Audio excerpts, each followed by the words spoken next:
My father told me I would never make it in tech. He said it at the dinner table on a Tuesday night when I was 14 years old and holding a laptop I had saved up for with babysitting money. He said it again at Thanksgiving when I was 17 and told the family I wanted to study computer science. He said it to his business partners at a barbecue, loud enough for me to hear through the kitchen window, the summer before I left for college. He said my older sister Amanda was the one with real instincts, the one with the head for business, the one who would carry the Walker name forward. I was the dreamer, the one who didn't have what it takes. 6 years after I walked out of that house with a suitcase and $600 to my name, a desperate email landed on my desk. A struggling tech company in Austin, Texas, was begging my firm for a strategic partnership. Their revenue was collapsing. Their flagship product was failing. Their clients were leaving. The company was called Walker Systems. The sender was Greg Walker, CEO and founder, my father, and he had absolutely no idea who I was now. The meeting was scheduled for tomorrow afternoon. 2 p.m., my conference room, my building, my city. My father would walk through the glass doors on the 42nd floor, sit across from me, and pitch his dying company to the daughter he had written off. He would shake my hand and not recognize my face, and I had all night to decide what I was going to do about it. I need to tell you how I got here. That Tuesday morning started the way every Tuesday started. I arrived at Novatech headquarters before 7, while the building was still mostly empty. I liked this hour. The quiet before 312 people filled the halls with noise and urgency and decisions that needed my signature. Corner office on the 42nd floor, glass walls, floor-to-ceiling windows overlooking the San Francisco Bay. That morning the fog was thick, and the Golden Gate Bridge was somewhere behind it, invisible, the way a lot of things in my life had been invisible until they weren't. I was working through partnership proposals. Novatech received dozens every quarter. Most were mid-tier firms hoping to ride our momentum. I read fast, annotated faster, and dismissed most within 2 pages. I ran a company valued at $4.5 billion. I didn't have time for anything that wasn't exceptional.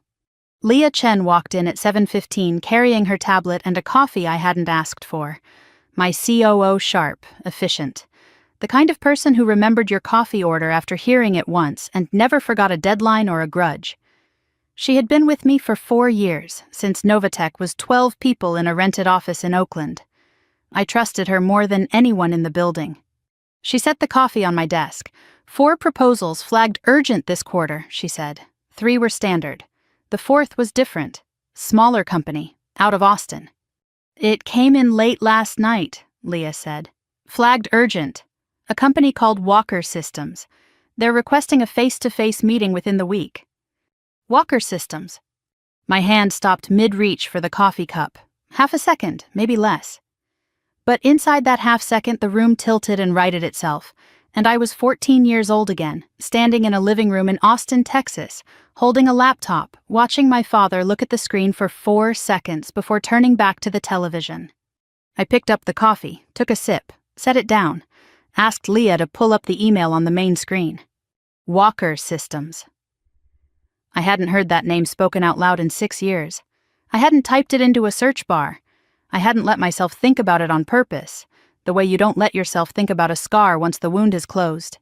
And now it was on my screen, in my building, asking for my help. Leah left to get the full attachment printed. I read the email alone. My jaw tightened. One hand went flat on the desk, the way it always did when I was processing information that carried weight. The email was professional, well written, signed by Greg Walker, CEO and founder. The language was measured, corporate, careful. Phrases like exploring synergies and strategic alignment. A mention of evolving market conditions. A request for an expedited timeline. I had reviewed hundreds of proposals from struggling companies. I knew what desperation looked like when it wore a suit. This email was wearing its best one. I opened the 15-page proposal document attached to the email. I read it the way I read everything, like a surgeon examining an X-ray, looking for what was wrong and not what was right. The numbers told the story the email had tried to dress up. Revenue had declined 31% over 3 fiscal years. 4 major enterprise clients lost in the last 18 months, 2 to Meridian Tech, our biggest rival. Their flagship product, Syncor, was an enterprise data optimization platform built in 2019 with no significant updates since 2022. Clients were complaining about integration failures, cash reserves sufficient for approximately 8 months at current burn rate. I paused on the revenue chart. 3 years ago, Walker Systems had been billing $42 million a year. Now it was $29 million and falling. I remembered the house I grew up in. 14 Maple Drive, Austin, Texas, big yard, 3-car garage, a pool my sister used more than I did. That house was paid for by this company. My father built Walker Systems from nothing, and it became his identity, his proof that he was right about everything. And now the numbers on my screen were the sound of that foundation cracking. There was a time when those numbers would have meant something different to me, when his success felt like my failure and his failure might have felt like my vindication. But I had spent 6 years building something of my own, something real, something that had nothing to do with him. And his company's decline wasn't my victory. It was just math. Cold, clear, indifferent math. The same kind I had been good at since I was a kid, even when nobody in that house wanted to notice. I turned to the last page of the proposal, the leadership team bios and photos. First name, Greg Walker, CEO and founder. I stared at his headshot. He was older than I remembered. Thinner face, same hard jawline, same eyes that used to look through me at the dinner table like I was a chair that happened to be sitting in a chair. He was wearing a dark suit and a confident smile in the photo, but the smile didn't reach his eyes. I could tell, even in a corporate headshot, that the confidence was a performance. I had grown up watching that performance. I knew every seam. I hadn't seen his face in 6 years. Not in person, not in a photograph. I had trained myself not to search, not to check, not to type his name into any browser on any late night when the apartment was quiet and the old questions came knocking. And now here he was, on page 15 of a proposal that landed on my desk because his company was falling apart. Second name, Amanda Walker Ross, VP of Operations, my sister. I read Amanda's bio. Wharton MBA, joined Walker Systems in 2020, 1 year after I left Austin, led the expansion into healthcare data services, led the Enterprise Client Retention Initiative, led the Strategic Partnership Development Program. 3 major projects. I cross-referenced them against the data in the financial section. Healthcare expansion had burned through $1.2 million and produced 0 new clients. Client retention had lost 3 of the company's top 5 accounts. The partnership program had stalled after 2 exploratory meetings that went nowhere. My sister, the one with real business sense, the one Dad built his whole succession plan around. She was listed as VP of Operations of a company that was hemorrhaging clients and burning through cash reserves, and I was the one they were emailing for help. I felt something complicated when I read her name, not satisfaction, not pity, something in between that I wasn't ready to name. Third name, Victor Hale, board member. I didn't know him, former CFO of a regional firm, moved to a board seat in 2022. His bio was polished, too polished for a company this size. I flagged him mentally as someone to research before the meeting. Everyone on that page was someone my father had trusted more than me. I closed the proposal, set it face down on the desk, stood up, walked to the window. The fog had burned off slightly. The Bay Bridge was visible now, gray steel emerging from white like a secret the city was slowly deciding to tell. I pressed my forehead against the cool glass and felt the hum of the building through the window. Part of me said, reject the proposal. Send the standard decline letter. Let Walker Systems find another lifeline or fold quietly. It wasn't my problem. I owed Greg Walker nothing. Less than nothing. He hadn't come to my graduation. He hadn't called when I was eating ramen in a studio apartment in Oakland and pitching investors who kept saying no. 6 years of silence from that house. Not one voicemail, not one letter, not one text that said, I'm sorry, or I was wrong, or I hope you're okay. But another part of me, the part I didn't like to acknowledge, felt something else. Not sympathy, not loyalty. Something colder and more honest. Curiosity. A quiet, patient 6-year-old curiosity that had been sitting in a room in the back of my mind, waiting. What would it feel like to sit across from him? To watch him pitch his failing company to the daughter he had dismissed? To hold all the power and let him see it? Was this revenge? Was this justice? Or was this just business? I didn't answer the question. I let it sit. Some questions are more useful when they stay open. I glanced at the framed photo on my desk. The one turned face down. I didn't flip it over. I just looked at the back of the frame for a moment, the way you look at a door you're not ready to open, and then I looked away. I picked up the phone, pressed Leah's extension. The Walker Systems proposal. The Austin Company, what about it? Schedule a meeting, in person, tomorrow afternoon, 2 p.m. That's fast, they just sent the email last night. Tell them we're interested in hearing their pitch. Full presentation. I want their senior leadership in the room. All of them? All of them. Greg Walker, Amanda Walker-Ross, Victor Hale, everyone who signed that proposal. I'll set it up. Conference room A? My conference room, the one on this floor. Got it. Anything else? I paused. One more thing.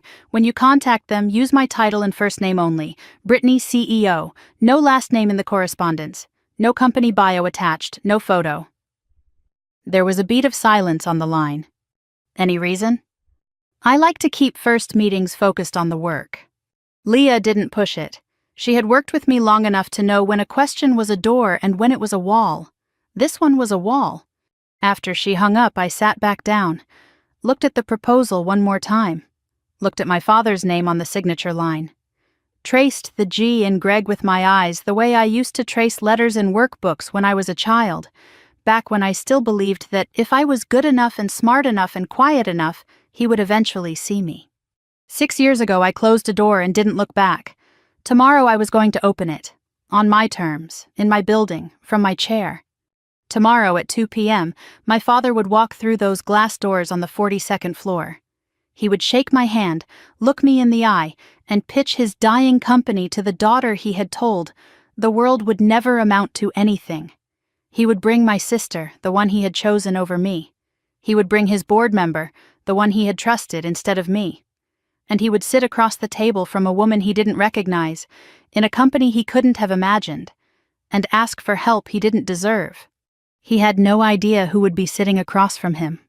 But I did. And I had all night to decide what kind of woman I wanted to be when he found out.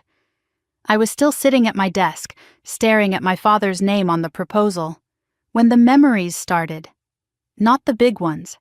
Not the screaming. Not the door I closed at 2 a.m. 6 years ago. The small ones. The ones that cut deeper because nobody noticed them happening. The ones that accumulated like water damage inside a wall, invisible from the outside, rotting the structure from within. To understand what happened in that conference room the next day, you need to understand where it started. Not with a fight, not with a betrayal. It started with a 14-year-old girl and a laptop in a living room, and a father who couldn't be bothered to look. The summer I turned 14, I taught myself to code. Not because anyone told me to. I found an old Python tutorial on YouTube one afternoon in June, and something clicked. The logic of it. The way you could build something from nothing. The way the screen did exactly what you told it to do if you got the language right. The code didn't care who your sister was or what your father thought. It just worked, or it didn't, and either way the answer was yours to figure out. I spent 3 months in my bedroom, door closed, headphones on. I bought a second-hand ThinkPad at a garage sale for $40 with birthday money. Taught myself Python, then picked up enough HTML and SQL to be dangerous. I built an inventory management system, clean interface, functional database, a search feature that actually worked. My computer science teacher saw an early version and said she had never seen a student build something this complete on their own. I was 14. I hadn't told anyone in my family because I wanted to show the finished thing. I wanted it to be undeniable. I carried the ThinkPad downstairs on an August afternoon, heart pounding so loud I could feel it in my fingers. The living room at 14 Maple Drive had leather couches, a big television, and a wall of framed photos. Amanda's debate trophies, Amanda and Dad at a tech conference, Amanda's internship photo. The wall was a shrine, and my sister was the saint. My father was by the kitchen island, phone pressed to his ear, talking about Amanda's summer internship at a firm in Dallas. She was 18, headed to Wharton. His voice was the one he used for things he was proud of. Warm, expansive, the kind of voice that didn't leave space for anyone else.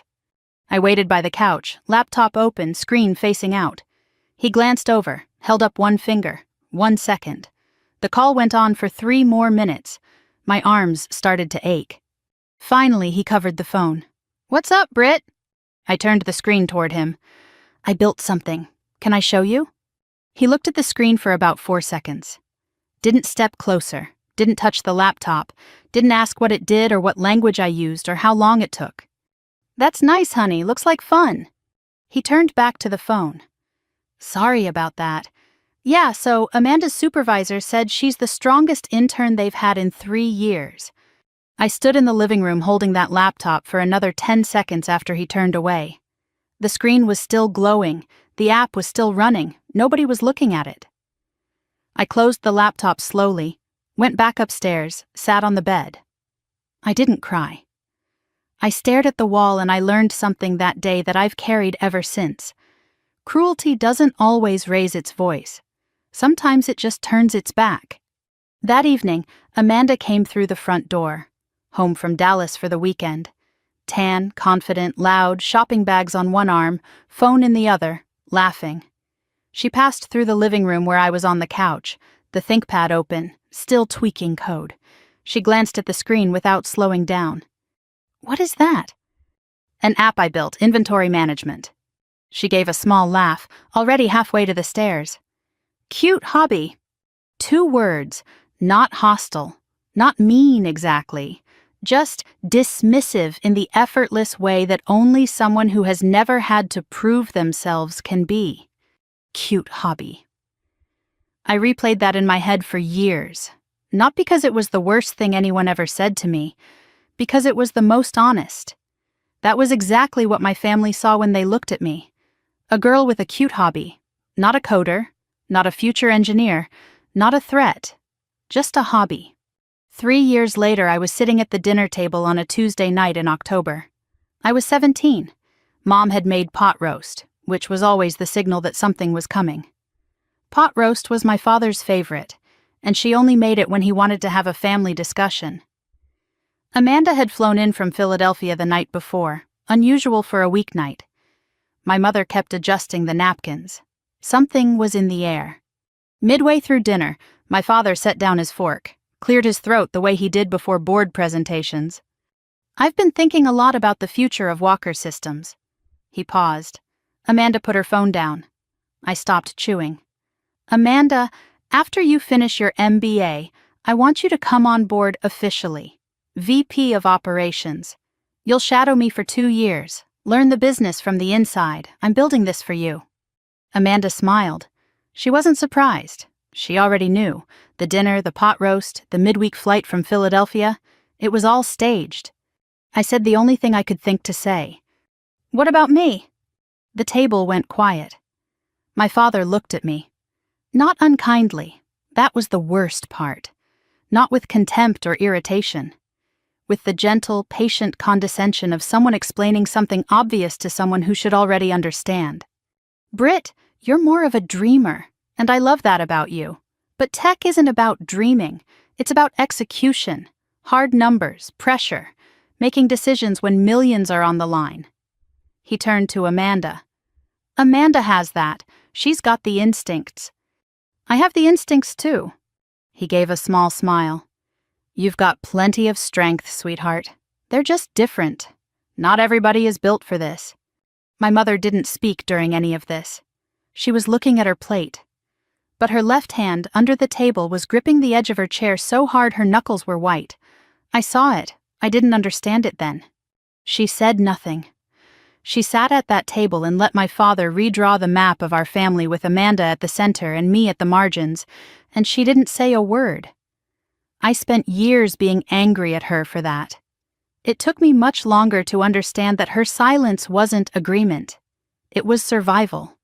After dinner, I helped Mom clear the table. Amanda and Dad moved to the living room, already talking about Wharton contacts and board introductions. I washed dishes. Mom dried. We didn't speak for a long time. Then, very quietly, "Your app, the inventory one, I saw it on your laptop." "You did?" "It was impressive, Brittany. I want you to know that." I didn't know what to do with that. My mother had never said anything like it before. It felt like a secret being shared in code. "Don't stop building things." Then she set the dish towel down and walked into the living room where my father and Amanda were talking about the future of Walker Systems, the future that didn't include me. The next year was Thanksgiving. I was 18. The dining room expanded with a folding table for 12. Extended family, my father's business partner, Tom Feldman, and his wife, a couple of family friends. Noise everywhere. Football on television, overlapping conversations, kids in the yard. I was seated at the end of the folding table extension, not the main table, literally at the margins. 3 days earlier, I had received my acceptance to UC Berkeley, computer science, full scholarship. The letter was folded twice in my back pocket. I was going to tell everyone at the table. I wanted to see my father's face. He spoke first. He stood with his wine glass. "I want to say how proud I am this year. Amanda just finished her first semester at Wharton, top 10% of her class. She's interning at a consulting firm in Manhattan this January, and when she's ready, there's a seat at Walker Systems with her name on it." Tom Feldman looked down the table at me. "What about Brittany? She's the techie, right?" I sat up. This was my opening. My father laughed. "Brittany is our creative one. She's got great ideas. But Amanda is the one with real business sense. Every company needs both types, but only one gets to run the show." The room laughed, good-natured. They thought it was a compliment. My father was smiling. Amanda was smiling. Everyone was smiling except two people, me and my mother, standing in the kitchen doorway holding a casserole dish, completely still. I put the Berkeley letter back in my pocket. I didn't announce it. I ate in silence for the rest of the meal. I had won a full-ride scholarship to one of the best computer science programs in the country. And I said nothing, because I knew that whatever I said, my father would find a way to make it smaller. Berkeley is fine, but Amanda got into Wharton. Computer science is interesting, but business is where the real leaders come from. I could already hear it in his voice before he opened his mouth. So I kept mine shut, and that silence cost me something I didn't know I was losing. I showed the letter to my mother the next morning in the kitchen. She cried. Every family has a pattern. Ours was simple. At 15, I built a website for a local nonprofit. The director wrote a thank you letter to our family. Dad read it, said, "That was nice of you, Britt," and pinned Amanda's semester report card to the fridge. At 16, I won 3rd place at the Texas State High School Hackathon, coded a weather alert app in 36 hours. Dad was at a conference in Chicago. Mom sent him a photo. He texted back, "Good job," with a thumbs-up emoji. That same week, Amanda failed an accounting exam at Wharton. Dad flew to Philadelphia to take her to dinner and tell her one bad grade means nothing. At 17, I landed a summer internship at a tech startup in Austin. Told my father at breakfast. He said that was great, then asked if I could help Amanda with her Walker Systems onboarding presentations.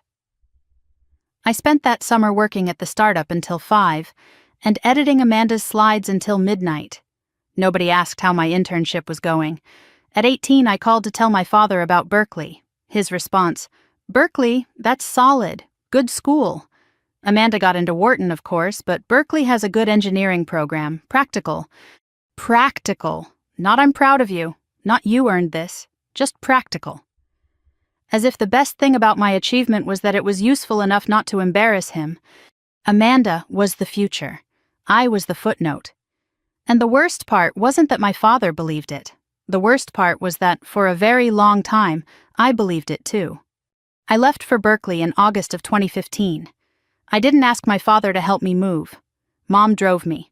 We listened to the radio and didn't talk about Greg or Amanda for the entire 6-hour drive. When she dropped me off at the dorm, she held my face in both hands and said, "Show them what you can do." I threw myself into Berkeley. Dean's List every semester, 3 internships, 1 at a cybersecurity firm, 1 at a data analytics startup, 1 at a Fortune 500 company's research division. I published a paper on enterprise data architecture as a junior. My senior capstone project, an enterprise data optimization platform, was described by my thesis advisor, Professor Langston, as the most original work he had seen from an undergraduate in a decade. I graduated cum laude in June of 2019. 4 years of relentless work. 4 years of proving to myself, not my father, to myself, that I belonged in every room they said I didn't. And on the day I walked across that stage, the one person I still foolishly wanted to impress didn't bother showing up. He was in Austin, pitching a new project. Amanda's project. He didn't call until 9 that night. And when he did, he didn't ask what honors I received, what my GPA was, or what my professor said about my future. He talked about Amanda. He always talked about Amanda. I told you he didn't come. But I need you to understand what that day actually felt like.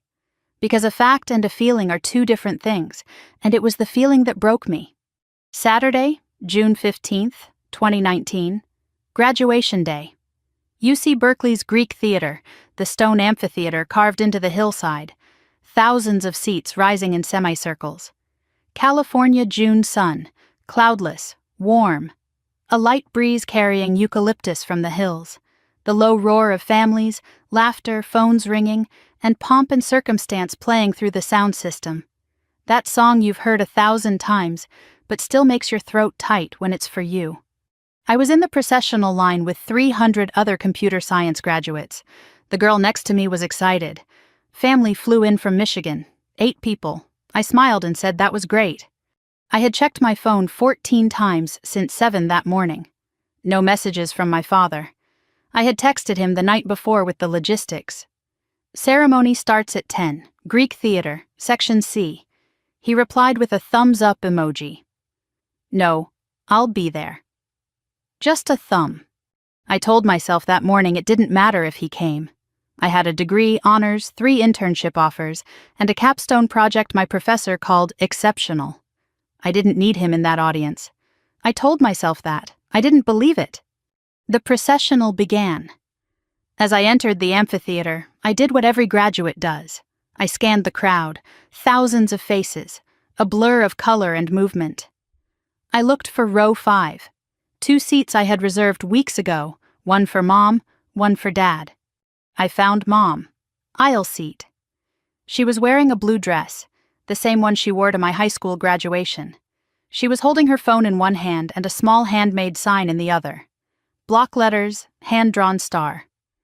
That's my daughter. The seat next to her was empty. My eyes stayed on that chair for 3 full seconds as I walked. Somebody bumped me from behind. Keep moving. I turned forward, one empty chair in a sea of 8,000 people. That's all it was.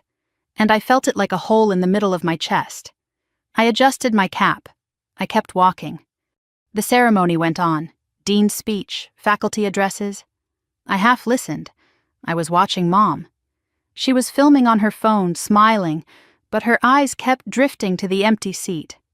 Once she placed her purse on the chair, then took it off, as if catching herself saving a spot for someone who wasn't coming. My row was called. The announcer read my name, Brittany Ann Walker, Bachelor of Science, Computer Science, cum laude. I crossed the stage. The applause was general, not the roaring cheer some graduates got from their families. I heard Mom's voice thin and far away, shouting something I couldn't make out. Professor Langston was standing at the end of the stage, handing out diplomas. When I reached him, he shook my hand firmly and leaned close, over the microphone noise.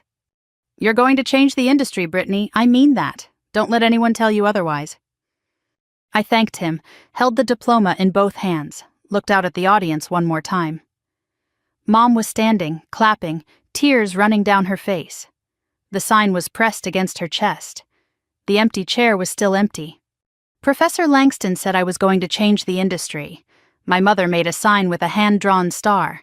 And my father was in Austin, pitching a project to investors. Amanda's project. Not even his own. He had chosen for the final time to be somewhere else. And I felt something I hadn't felt before. Not sadness, not anger. Something quieter and more permanent. I felt done. I walked off the stage holding my diploma. I did not look at the empty chair again. After the ceremony, Mom found me on the plaza. She pushed through the crowd and wrapped both arms around me, her face pressed into my shoulder. She was shaking, crying hard. I could feel the sobs through the polyester gown.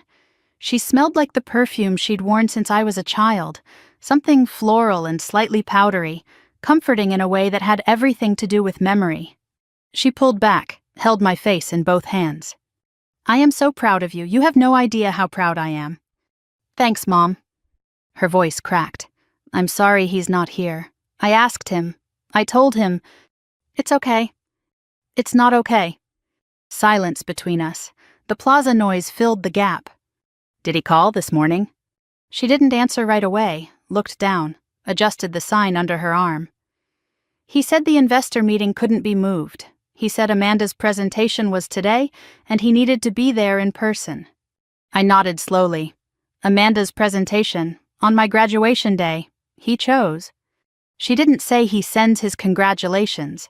She didn't say he feels terrible. And I noticed what she didn't say. She didn't defend him. First time in 22 years my mother didn't make an excuse for my father. Somehow that hurt more. Because if even she had stopped pretending, then it was really as bad as I thought. She asked a stranger to take a photo, me in my cap and gown, Mom in the blue dress, the sign held between us. We both smiled, real smiles but with a crack running through them that only we could see. That was the only photo from that day. No family portrait, no father-daughter shot, just two women in the sun. 6 years later, it sat on my desk in San Francisco, face down, because some days looking at it was too much.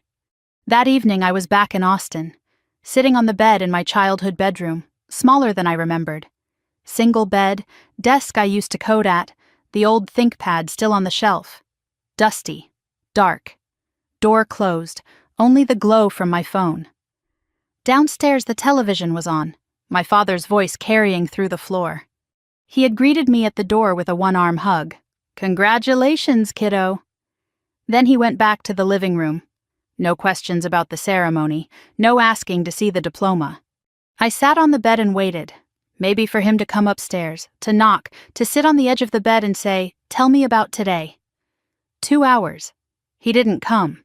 At 9:14 my phone rang. He was calling from downstairs. He could have walked up the stairs and opened my door. He called from the couch.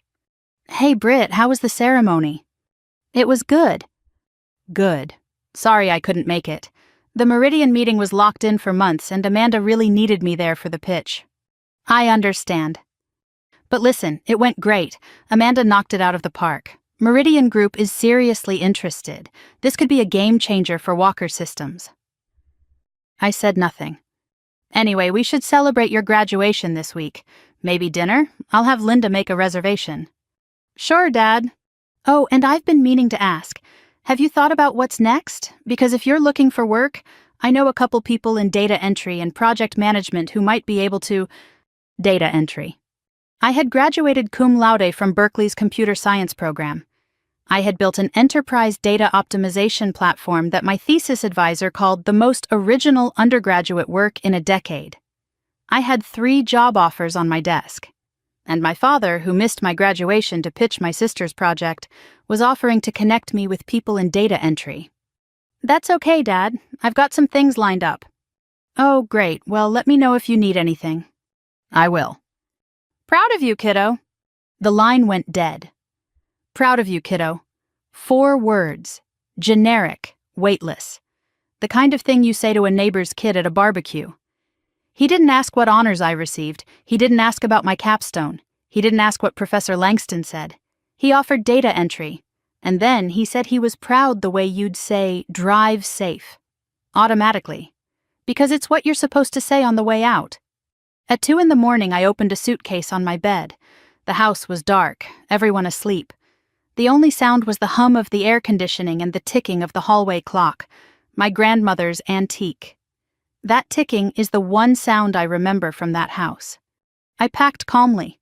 Clothes, minimal, my laptop, the diploma in its cardboard tube, toothbrush, 2 chargers, 1 framed photo, the one of Mom and me wrapped in a t-shirt.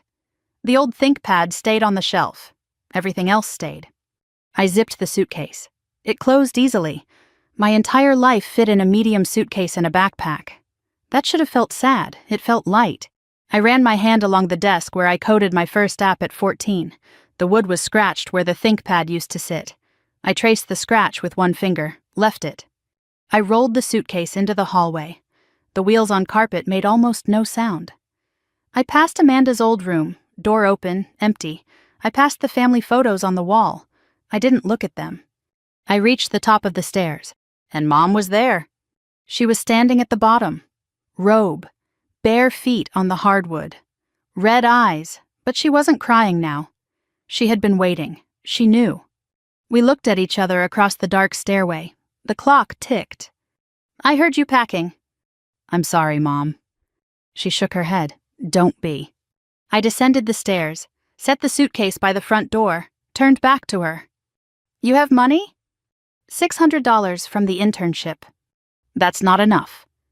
"It's enough to start." She stepped forward and wrapped her arms around me, held me for a long time. Not the desperate clutching of someone trying to stop me. The steady, solid embrace of someone letting go on purpose. I could feel her breathing against my shoulder, controlled, measured, like she had rehearsed this too. While she held me, her right hand moved to the backpack hanging from my shoulder. She slid something into the front pocket. A small envelope. White, sealed, no name on the outside. I didn't feel it. I wouldn't find it for weeks. In a studio apartment in Oakland, when I was looking for a pen and discovered something my mother had hidden in my bag without me knowing. But I'll get to that. She held me at arm's length, looked at my face, memorizing. "Call me when you're ready, I'll be here." "I don't know when that will be." "I know." "I love you, Mom. I have always loved you, even when I was quiet, especially when I was quiet." I picked up the suitcase, put my hand on the front door handle, paused. I almost looked back up the stairs toward my father's closed bedroom door. Almost. I didn't. I opened the front door, stepped into the warm Texas night. June air, thick and humid, crickets, a distant car alarm. The streetlight at the end of the driveway threw a yellow cone of light across the concrete. I pulled the door closed behind me, gently, the way you close something you know you'll never open again. I walked down the driveway with my suitcase and my backpack and $600.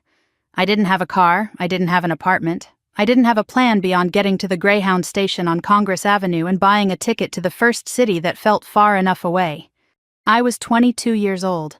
I had a degree from Berkeley, honors my father hadn't asked about, and a capstone project nobody in my family had ever seen. I had a mother who loved me and a father who didn't know how. And I had a decision. Spend the rest of my life waiting for a man to see me, or go build something so big he couldn't look away. I chose building. Oakland, California. That's where the bus took me. $600. A suitcase. A backpack with an envelope I didn't know about yet. And the kind of anger that doesn't scream. It plans. I didn't speak to my father again for 6 years. He didn't call, he didn't write, he didn't look, and by the time he finally needed me, he wouldn't recognize the woman I'd become. None of them would. Oakland, California. July 2019, 3 weeks after walking out of my father's house. I found a studio apartment on Craigslist, 400 square feet on MacArthur Boulevard. First month plus deposit ate $340 of my $600. A mattress on the floor, a folding table from Goodwill that doubled as my desk, one overhead bulb with no lampshade, my suitcase open against the wall because I didn't own a dresser. I was coding 16 hours a day, 8 for a web design shop in Emeryville that paid $12 an hour. 8 on my own project, the enterprise data optimization platform from my capstone at Berkeley. I believed it could be something. I just needed to make it real. One evening I was digging through my backpack looking for a USB drive. My hand found something in the front pocket I didn't remember putting there. A white envelope, sealed, no name. I sat on the mattress and tore it open. Inside, a single sheet of paper in my mother's handwriting. $400 in cash, crisp 20s that had been stored, not spent. And a business card. Cream-colored, simple. Rachel Simmons, angel investor, Simmons Capital Partners. A Palo Alto address. The letter was short. 5 sentences. Brittany, believe in yourself even when no one else does. This money is from my personal savings. Your father doesn't know about it. The card belongs to someone I trust. Call her when you're ready. I love you. Mom. I held the letter for a long time. Rachel Simmons, angel investor. I didn't know who she was. I didn't know how my mother, a homemaker in Austin, Texas, had the business card of an angel investor in Palo Alto. I didn't ask. I put the card in my wallet behind my driver's license and told myself I'd figure it out later. The $400 went into a Ziploc bag in the mini fridge behind the ramen. I didn't touch it for 5 months. 8 months later, I was sitting in my car in a parking garage in San Jose staring at the steering wheel. Pitch number 9. I had refined the deck each time. Tighter slides, cleaner projections, real metrics from a small deployment I'd done for a logistics company. The platform worked, none of it mattered. The investor, a man in his 50s, looked at my resume, my age, the fact that I had no co-founder and no Stanford network. The tech is interesting, but you're 23. No co-founder, no institutional backing. Come back in 5 years with traction and a team. It's not a student project, it's a working platform. He was already standing, hand extended. We appreciate you coming in. 7 minutes, my pitch was scheduled for 30. I sat in the car and cried. Not the polite kind, the ugly kind where your forehead presses against the steering wheel and your shoulders shake and you can't breathe. I let it all come. The 9 rejections, the 16-hour days, the mattress on the floor, the 4-second glance from my father, the empty chair, the data entry comment. All of it, in a parking garage where nobody knew my name. Then I stopped, wiped my face with a napkin from the glove compartment. Mascara ruined, eyes swollen. I didn't care. I reached into my wallet, pulled out the business card. Cream-colored, Rachel Simmons, angel investor. 9 people had told me no. 9 people had looked at my work and decided it wasn't enough. But there was one number I hadn't called. One person I'd been saving, the way you save the last match in a box, because if this one doesn't light, there's nothing left. 3 rings, a woman's voice warm and direct. Rachel Simmons. Ms. Simmons, my name is Brittany. I'm a software engineer with an enterprise data platform, and I was wondering if you'd be willing to hear a 10-minute pitch. How did you get this number? Someone who trusts you gave it to me. A longer pause. Are you in the Bay Area? San Jose, right now. Can you be in Palo Alto tomorrow morning, 8 a.m.? There's a coffee shop called Verve on University Avenue. I'll be there. I hung up, sat in the car, heart pounding. Something opening inside me that was sharper than hope. The feeling of a door cracking 1 inch when every other door has been slammed. Verve Coffee Roasters, University Avenue, Palo Alto. 8 in the morning. I had arrived 40 minutes early. Corner table, laptop open, deck loaded, hands wrapped around a $4 drip coffee I was making last. Rachel Simmons arrived at exactly 8. Early 60s, silver hair cut short, charcoal blazer over a white tee, reading glasses on a chain around her neck. She moved through the room like someone completely comfortable in every space she entered. Firm handshake, eye contact that didn't waver. She sat, didn't order coffee. You've got 10 minutes, go. I pitched. 9 rejections had burned the fear away. What was left was clarity. The platform, enterprise data optimization, connecting fragmented systems, reducing redundancy, cutting costs by 22% in pilot tests, the prototype, the testimonial, the projections. 8 minutes, laptop closed. Rachel hadn't moved. Now she stared at me. Long silence, the kind that makes you hear your own heartbeat. How old are you? 23. And you built this alone? Yes, ma'am. From scratch? From a capstone project I developed at Berkeley. I've been rebuilding it for commercial deployment since last July. She opened her leather notebook, wrote something, closed it. I've been waiting for someone like you. I froze. Not because she said yes. She hadn't yet. Because of the phrasing. I've been waiting. As if she already knew I was coming. Her eyes stayed on mine a beat too long, like she wasn't hearing a pitch, but confirming something she already suspected. I thought it was just a figure of speech. It would be years before I understood what she really meant. She wrote a check right there at the table.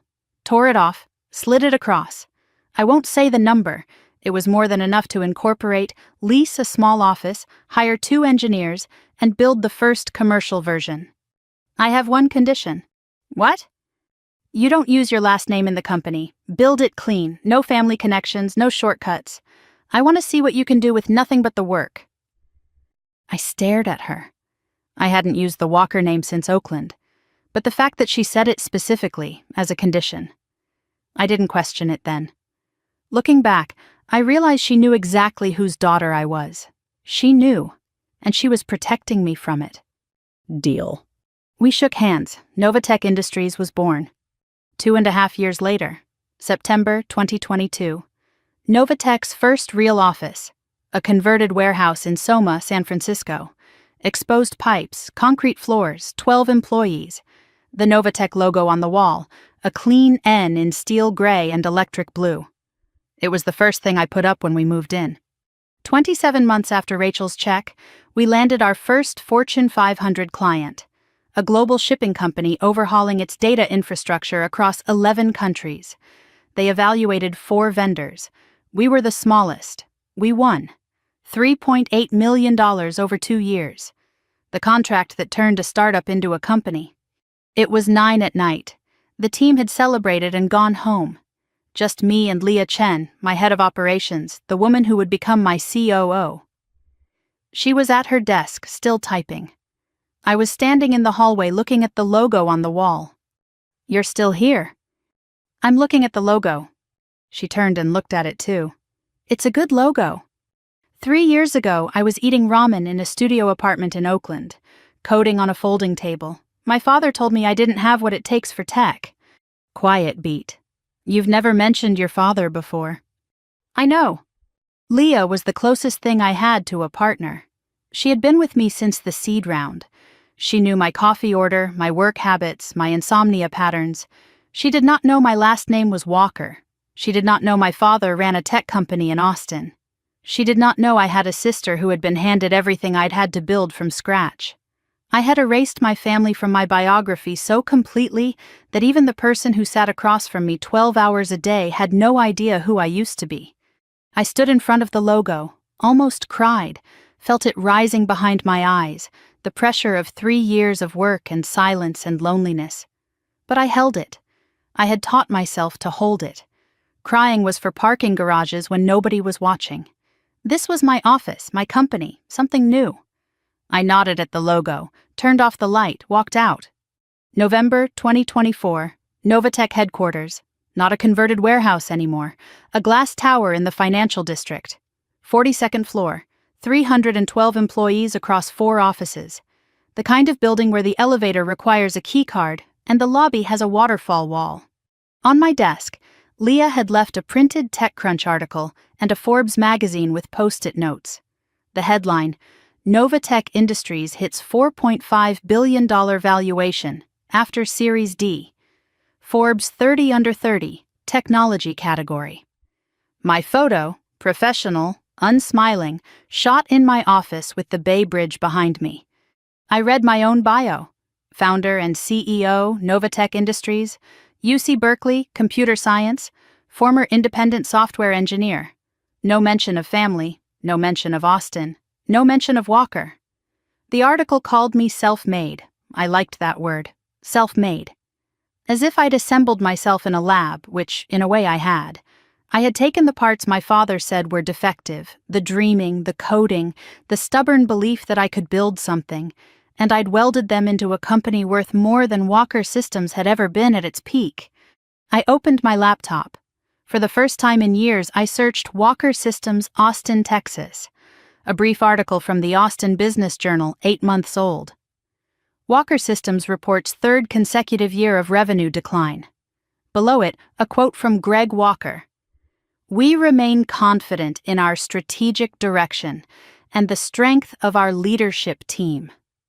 2 companies, 2 trajectories. One built by the daughter he believed in. One built by the daughter he didn't. He still didn't know. The tech world is vast enough that a CEO in San Francisco and a CEO in Austin can exist in entirely different orbits. I never used the name Walker in any public capacity. My LinkedIn said, Brittany, CEO, Novatech. My Forbes profile said the same, no middle name, no family section. I had deleted myself from his world so thoroughly that even when his company was dying and mine was thriving, we never intersected, not once in 6 years. Until last Tuesday. And then, on a Tuesday morning in March 2025, Leah walked into my office with an email from Walker Systems. 6 years. My father hadn't searched for me, hadn't Googled my name. He had let me disappear. And now he needed help. He just didn't know it was mine to give. I had turned the anger that doesn't scream into code, into contracts, into a company that employed 300 people on 4 continents. But here's the thing nobody tells you about proving someone wrong. You can build the tallest building in the city and still catch yourself looking down, checking if the person who doubted you is watching. He wasn't watching, he was drowning, and he was about to walk into my building and ask me to save him. I had spent 6 years building something from nothing. No family name, no shortcuts, no safety net, no phone calls on my birthday from Austin, no Thanksgiving invitations, no how are you, Brittany? Nothing. And now the man who said I didn't have what it takes for tech, the man who handed my sister the future and handed me silence, was about to walk into my building and beg. He thought he was pitching to a stranger. He was pitching to his daughter, the one he forgot. I didn't sleep that night. I didn't sleep. By 5 in the morning, I was in the office. By 6, I had read the Walker Systems proposal 3 more times. By the time Leah arrived at 8:30, I had a list of every data point I needed and every question the proposal didn't answer. At 2 that afternoon, I called her in. Full due diligence on Walker Systems, financial audit, client retention, product lifecycle, leadership assessment, technical architecture of their flagship product. Everything. By tomorrow morning. Full due diligence on a company this size usually takes a week. You want it by morning? Pull 2 analysts from the Meridian Project. Her eyebrows rose. The Meridian Project is our biggest competitive analysis this quarter. I know what it is. She studied my face. There are 50 partnership proposals this quarter. Most are bigger than Walker Systems. Why is this one priority? I met her eyes, didn't blink. Call it instinct. She held the look for 2 seconds, the way she does when she knows I'm not telling her something but has decided not to push. Then she nodded, picked up her tablet, left. Leah could read a spreadsheet the way a cardiologist reads an EKG, catching arrhythmias other people missed. She could also read me. She knew I was lying. She knew something personal was buried in this decision. And she chose to trust me anyway. I didn't deserve that trust, not entirely. Because I was about to lead my company into a negotiation where I had the biggest conflict of interest imaginable, and I hadn't told a single person. I should have disclosed. Fiduciary duty, board responsibility, all the things I would fire someone else for hiding. I told myself I needed to see the data first. I told myself I hadn't decided anything. I told myself this was still just business. I knew I was lying. By evening, the building was mostly empty. I was working by desk lamp and screen glow, my ritual when deep in analysis. Leah's preliminary report was open, a shared document updating in real time. I watched the numbers populate like a diagnosis filling in. Walker Systems. Annual revenue peaked at $42 million in fiscal year 2021, currently $29 million, projected to drop below $25 by year-end. 4 major enterprise clients lost in 18 months. 2 to Meridian Tech. Cash reserves, $6.2 million. Monthly burn, $780,000. At that pace, roughly 8 months of runway. Headcount, 73 employees. Down from 104 at peak, 2 rounds of layoffs. Glassdoor reviews painted a company where morale had cratered. 73 people. That number kept coming back. 73 employees showing up every day to a company sinking under them. They didn't cause the decline. They didn't make the bad decisions. They just worked there.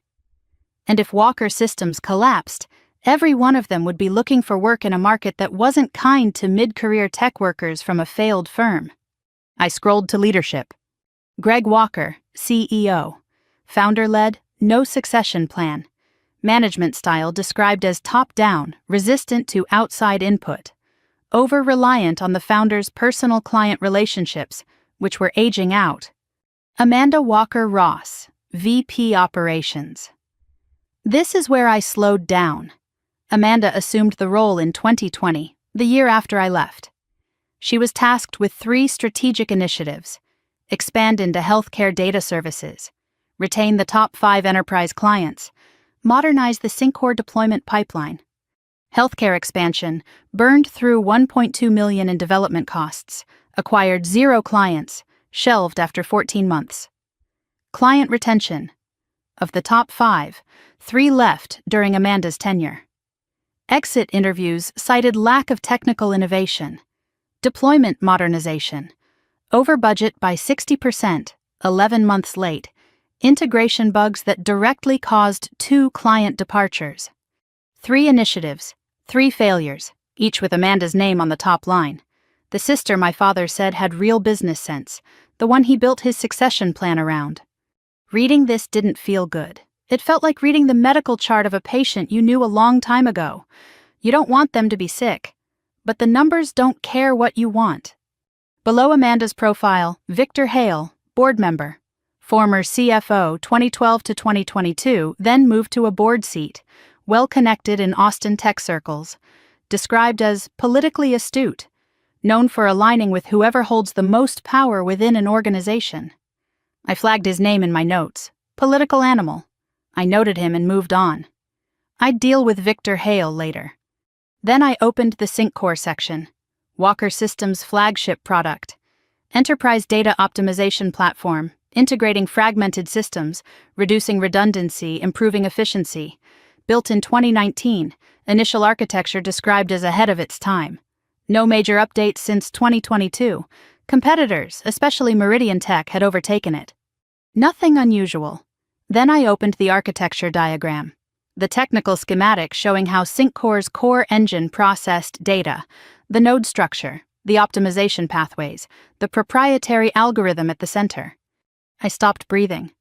My hand moved to the trackpad and froze, my other hand curled into a fist on the desk. I knew this architecture. Not because I had studied Walker Systems. Not because I had seen it in any industry report. I knew it because I had drawn it. 4 years earlier, in a dorm room at Berkeley, on a whiteboard at 2 a.m, working on my capstone project. The node structure, the optimization pathways, the way the algorithm branched at the 3rd decision layer. It was mine. I told myself I was wrong. I was tired, 7 hours into the data, making connections that weren't there. Lots of platforms use similar architectures. But the 3rd decision layer, the branching pattern, the way the algorithm weighted prioritization over efficiency at the node level. That was my innovation. The part Professor Langston called the most original undergraduate work in a decade. I zoomed in. Metadata. Development date, Q3 2019, July through September. 3 months after I graduated. 3 months after I left Austin. 3 months after I walked out with a suitcase and a backpack and an envelope I hadn't opened yet. Where did they get this architecture? I said it aloud.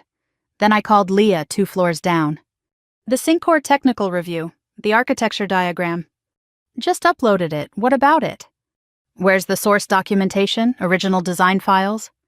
Proprietary, developed in-house 2019, no external licensing, no credited designer. Why? A long pause. I want a full technical audit, deep code base review, file names, creation dates, everything. Can you get that before the meeting? That's tomorrow at 2. I know. I'll need access to their code base. Requesting it directly means tipping them off we're doing more than a standard review. Then do it after the meeting. Start the request tonight. I want it ready the moment I give the word. Brittany, what's going on? I'm not sure yet. Keep digging. I hung up, stared at the diagram. The pattern that looked like my handwriting, the algorithm that thought the way I think. I didn't tell Leah, not because I was sure, because I was afraid I was right. And if I was right, if my father had taken my capstone project, the one he never asked to see, and built his flagship product on it, Then everything I thought I knew about my family was worse than I imagined. I saved a screenshot, closed the laptop, sat in the dark. Wednesday morning. I stood in my apartment in front of the closet after a shower. Clean walls, minimal furniture, no family photos anywhere. A single orchid on the kitchen counter I watered every morning, my one ritual of tenderness. I chose what to wear the way every woman chooses before a meeting where she knows she'll be underestimated. Charcoal suit, dark gray, almost black. Tailored. White blouse. No jewelry except a stainless steel Tag Heuer. I bought myself the day Novatech crossed 1 billion. Hair pulled back, clean. The suit said, "I am not here to be liked. I am here to negotiate." I paused at the mirror. Met my own eyes. For a moment I saw the 14-year-old girl holding a laptop in a living room, waiting for her father to look up. Then I blinked, and the girl was gone. Novatech at 7. 7 hours before the meeting. The conference room was empty, cold from overnight air conditioning, morning light pale through the glass walls. Long table, 12 chairs, view of the bay. I sat at the head. My chair, palms flat on the cool wood, looked at the 11 empty chairs around the table. In 7 hours, my father would sit in one of them, my sister in another, Victor Hale in a third. I didn't rehearse words, I rehearsed stillness, the ability to sit across from my father and not react, not flinch, not cry. The ability to look at the man who told me I wasn't good enough and hold his gaze with the calm of someone who knows exactly what she's worth. I thought about the empty chair at my graduation. Row 5, the chair he was supposed to sit in. And now I was at the head of the table in a building that bore my company's name, and he was coming to me. I didn't design the symmetry. Life did. The morning crawled. I reviewed the due diligence report again. Took a conference call with general counsel, 45 minutes, didn't remember a word. Ate half a salad at noon, threw the rest away. 1:30. I moved to my office, stood at the window, watched the clock, 1:35, 1:40, 1:45. There is a particular kind of waiting that exists only when you know something is about to change everything. Not patience, not anticipation. The suspended second between the lightning and the thunder, when you've seen the flash but haven't heard the sound, and you're counting. 1:47, Leah's voice through the intercom. Calm, professional, with a slight edge. "Brittany, they're here. 3 people checked in at the lobby. Greg Walker, Amanda Walker-Ross, and Victor Hale. They're coming up." I didn't move from the window. Watched my own reflection in the glass. Dark-suited, motionless. "Conference room ready?" "Since this morning. Water, screen, notepads. Your chair at the head." "Give them 5 minutes to settle, then come get me." "Understood." 5 minutes. I used them, fingertips against the glass. Cool, solid, real. 3 slow breaths, in through the nose, out through the mouth. The technique a therapist taught me for moments when the past bleeds into the present. I thought about the envelope, Mom's letter, $400, the business card. Believe in yourself even when no one else does. I thought about pitch number 9, the parking garage, the tears on the steering wheel, the last match in the box. Rachel's voice in the coffee shop, "I've been waiting for someone like you." The Novatech logo on the warehouse wall, 12 employees. The architecture diagram from last night, the one that looked like my handwriting. Then I stopped thinking, because Leah was at the door. "They're ready." I turned from the window, adjusted my cuffs, one small nod. "Send them in." I walked toward the conference room, heels on polished concrete, each step deliberate. I could hear voices on the other side of the glass wall, muffled and polite, the small talk of people who don't know they're about to have the most important meeting of their lives. I put my hand on the door handle, opened it. And there he was. My father, standing at the far end of the table. Older than I remembered. Thinner. The jawline still hard, but the skin looser, the way men age when stress eats them from the inside. His hair had gone fully gray. It was still dark the last time I saw him, in the living room of 14 Maple Drive, not looking at my laptop. He was wearing a navy suit and a burgundy tie. The same tie. I recognized it, the one he wore to board meetings when I was a kid, the one he'd straighten in the hallway mirror while I watched from the stairs. The tie that meant important things were happening. He thought this was an important meeting. He had no idea how important. He looked right at me, smiled politely, the professional smile, the one for strangers, extended his hand. "Thank you for seeing us on short notice. I'm Greg Walker." He had no idea. I smelled him before I saw his face. The cologne. Same brand, same scent from 14 Maple Drive. The one that lingered in the hallway every morning after he left for work.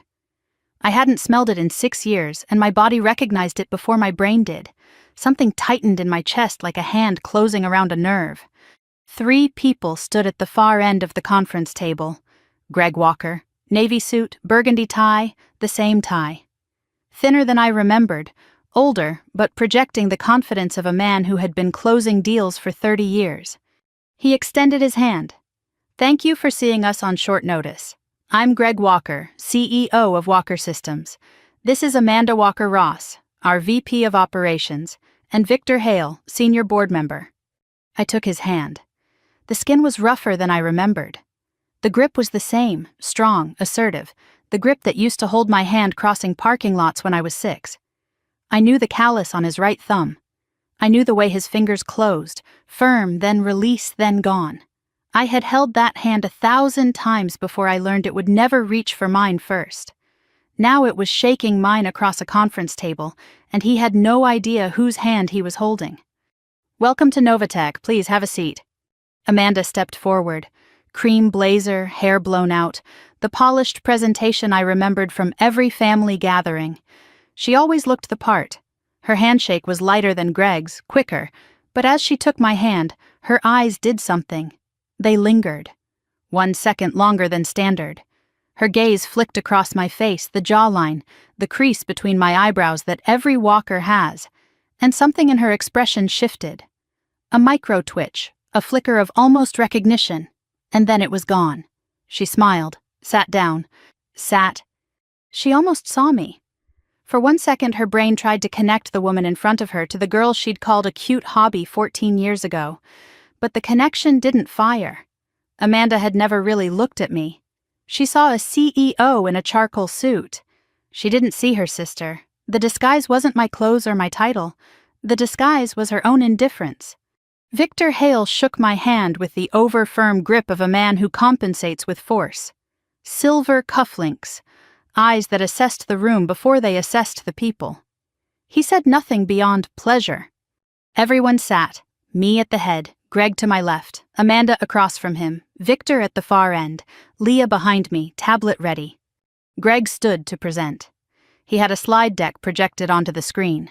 Clean design, blue tones, the Walker Systems logo prominent. He spoke with the voice I knew, the confident one, the boardroom one, the one he used at dinner tables when he talked about Amanda's future.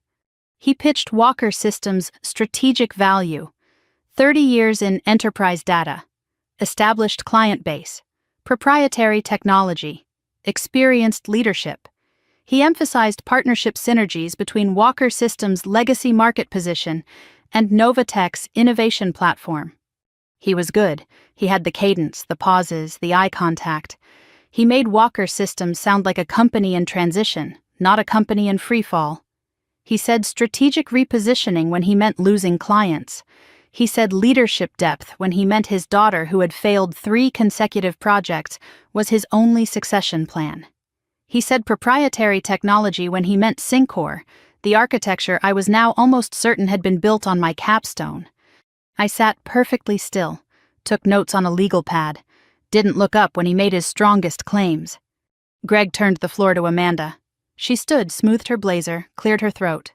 The operations overview, streamlined workflows, optimized delivery pipelines, client-centric restructuring. Amanda spoke the way my father taught her to speak. In abstractions, confident phrasing, no specifics. She said optimized delivery pipelines without mentioning the 11-month delay. She said client-centric restructuring without mentioning that 3 of their top 5 clients were gone. She spoke the way people speak when they've been told their whole life that sounding confident is the same as being competent. She sounded exactly like Dad, and for the first time, that didn't make me angry. It made me sad. I hadn't expected that. Instead of vindication, I saw a woman performing a role she was cast in, not one she chose. Victor added brief comments: strategic value, market positioning. His contribution was short and calculated. He wasn't pitching. He was watching me, reading my reactions the way a poker player watches for tells. The presentation ended. Greg clicked to the final slide. Partnership proposal, next steps. He sat down, clasped his hands on the table, looked at me with the expectant, slightly vulnerable expression of a man who had just asked for something he desperately needed. The room went quiet. I didn't speak. I let the silence hold. 5 seconds. 10. Long enough for Greg to shift in his chair. Long enough for Amanda to glance at Victor. I let them wait because I needed the time. I needed to decide exactly who I was going to be in the next 30 seconds. I pushed my chair back, stood slowly, buttoned the top button of my suit jacket, the gesture anyone in boardrooms recognizes, the signal that something formal is about to happen. I walked to the window, stood with my back to the skyline, afternoon light framing my silhouette. I was standing, they were sitting. Thank you for the presentation, Mr. Walker. It was thorough. I looked at Greg, then Amanda, then Victor, back to Greg. Your company has significant challenges. The revenue decline, the client attrition, the leadership gaps. These are not minor issues, and a partnership of this nature would require extraordinary transparency from both sides. Greg nodded. We're prepared for full transparency. Good, because before we proceed I need to disclose something, in the interest of that transparency. The room stiffened. Leah looked up from her tablet. Victor's hand stopped moving on his notepad. Amanda's eyes narrowed, the instinct of someone who senses danger before she understands it. When I was growing up, there was a house on Maple Drive in Austin, Texas. Number 14, big yard, leather couch in the living room. A hallway clock that ticked so loud you could hear it from the second floor. Greg's expression changed, not recognition, confusion. Why was this woman talking about a house in Austin? There was a girl who lived in that house. She taught herself to code on a second-hand laptop she bought for $40. She built an inventory management app when she was 14 and tried to show it to her father. He looked at it for 4 seconds and went back to his phone call. Greg's mouth opened slightly. His hand resting on the table went still. That girl won a hackathon in high school, got into Berkeley, graduated cum laude, and on the day she crossed that stage, her father was in Austin pitching a project. He didn't come. He didn't even ask what honors she received. Amanda's face went white. The pen she was holding slipped from her fingers and rolled across the table. Nobody picked it up. I looked directly at Greg, eye to eye, 6 years of distance compressed into 3 feet of conference room air. My full name is Brittany Ann Walker. I grew up at 14 Maple Drive, Austin, Texas. 1 beat, 2. And you, Mr. Walker, are my father. The room didn't explode. It imploded. The silence that followed was the loudest sound I have ever heard. The hum of the HVAC, suddenly deafening. The tick of my watch. A car horn 42 floors below, faint and absurd. Greg's breathing, audible now, shallow and rapid. His face collapsed in 3 stages. First, confusion. His brain rejecting the information. Brittany was a girl in a bedroom in Austin. Brittany was a name he hadn't said out loud in years. Brittany was not a woman in a charcoal suit standing in a glass office overlooking the bay. Second, recognition, the jawline, the crease between the eyebrows, the way I stood with my weight on my left foot, the same way I stood in the living room holding a laptop at 14. Third, something that looked like the ground opening under his feet. Brittany? Barely above a whisper. A pause that lasted a decade. That's not possible. And yet here I am. His hands were shaking. I saw the tremor in his fingers as they gripped the edge of the table. The same table I chose, the same chair I placed him in. He looked at me the way you look at something you broke a long time ago and forgot about. And then one day you find it whole, polished, worth more than everything else you own. And you realize the breaking was never the object's flaw. It was yours. Amanda recovered first. She always was faster at adapting. Her voice, when it came, was controlled but strained, like a wire pulled too tight. "Wait, you're telling me you're the CEO? You run this company?" "Founded it, built it, yes." A short, strange laugh, not humor, something else. "Novatech, $4.5 billion. And you're... you." There it was. You're you. 2 words that carried 32 years of assumptions. Amanda couldn't reconcile the girl she called cute hobby with the woman who built a company worth more than Walker Systems had ever been. Not because the evidence wasn't in front of her, because the category didn't exist in her mind. I was the footnote, the dreamer. I wasn't supposed to be the CEO. But underneath the shock, I caught something else in Amanda's eyes. Not awe, not admiration, something colder, calculating. The look of someone rapidly recalculating a chessboard. Not to congratulate the opponent, but to find a new angle of attack. Just a flash, gone as fast as it came. But I'd spent 6 years reading boardrooms. I knew what calculation looked like when it wore a human face. Amanda wasn't just shocked, she was threatened, and threatened people do dangerous things. Victor Hale had said nothing since the reveal. He leaned back, arms crossed, watching the scene with the detached precision of a man already figuring out which side to be on. His eyes moved between Greg, Amanda, and me, triangulating, measuring. He caught me looking at him. For 1 second our eyes met. He gave a small, almost imperceptible nod. Not respect, exactly. Acknowledgement. One power player recognizing another. Greg opened his mouth, closed it, opened it again. "Brittany, He stopped. "How long have you—" "6 years since I left." "And you built all of this?" "Yes." His voice cracked. "Why didn't you tell us? Why didn't you call?" "You know why."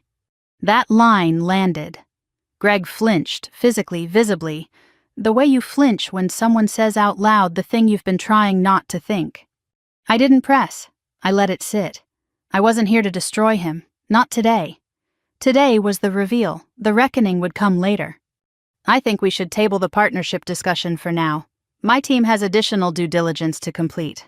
We can reconvene next week." "Brittany, please." "Ms. Chen will show you out." I nodded at Leah. She stood. Professional, gestured toward the door. Amanda gathered her things quickly, too quickly, shoving her portfolio into her bag with hands that weren't as steady as her face. Victor stood smoothly, buttoned his jacket. Greg was the last to rise. He stood slowly, like a man whose legs weren't certain of the floor. He paused at the door, turned back. Amanda and Victor were already in the hallway. It was just Greg and me and the long table between us. He looked at me. Not the professional look from the handshake, not the confused look from the reveal, something raw, unprotected. The face of a man standing in the rubble of something he only now realized he'd destroyed.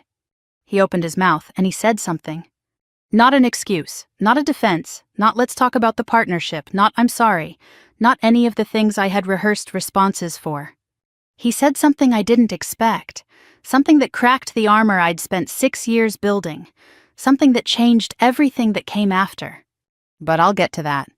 The door closed, and I stood alone in that conference room, in the room I built, in the company I built, in the city I'd chosen, with his words still in the air and my hands shaking for the first time in 6 years.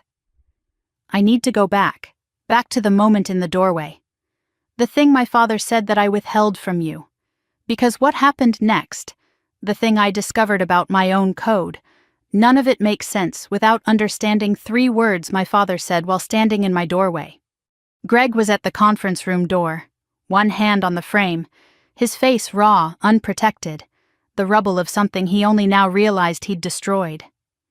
He looked at me across the length of the table. His voice was quiet, stripped of the boardroom confidence, almost unrecognizable. "I looked for you." 4 words, not "I'm sorry," not "how could you do this to us," not "can we discuss the deal." 4 words I did not have a rehearsed response for. "After you left. I looked for you. I called Berkeley. They said you'd graduated and left no forwarding address. I searched online, but there was no Brittany Walker in tech, no social media, nothing." His voice cracked. "I thought maybe something had happened to you." My jaw tightened. My right hand pressed flat against the table. My left hand curled into a fist beneath the table where he couldn't see. He said he looked for me. And the thing that made my hands shake wasn't that he said it. It was that I wanted to believe him.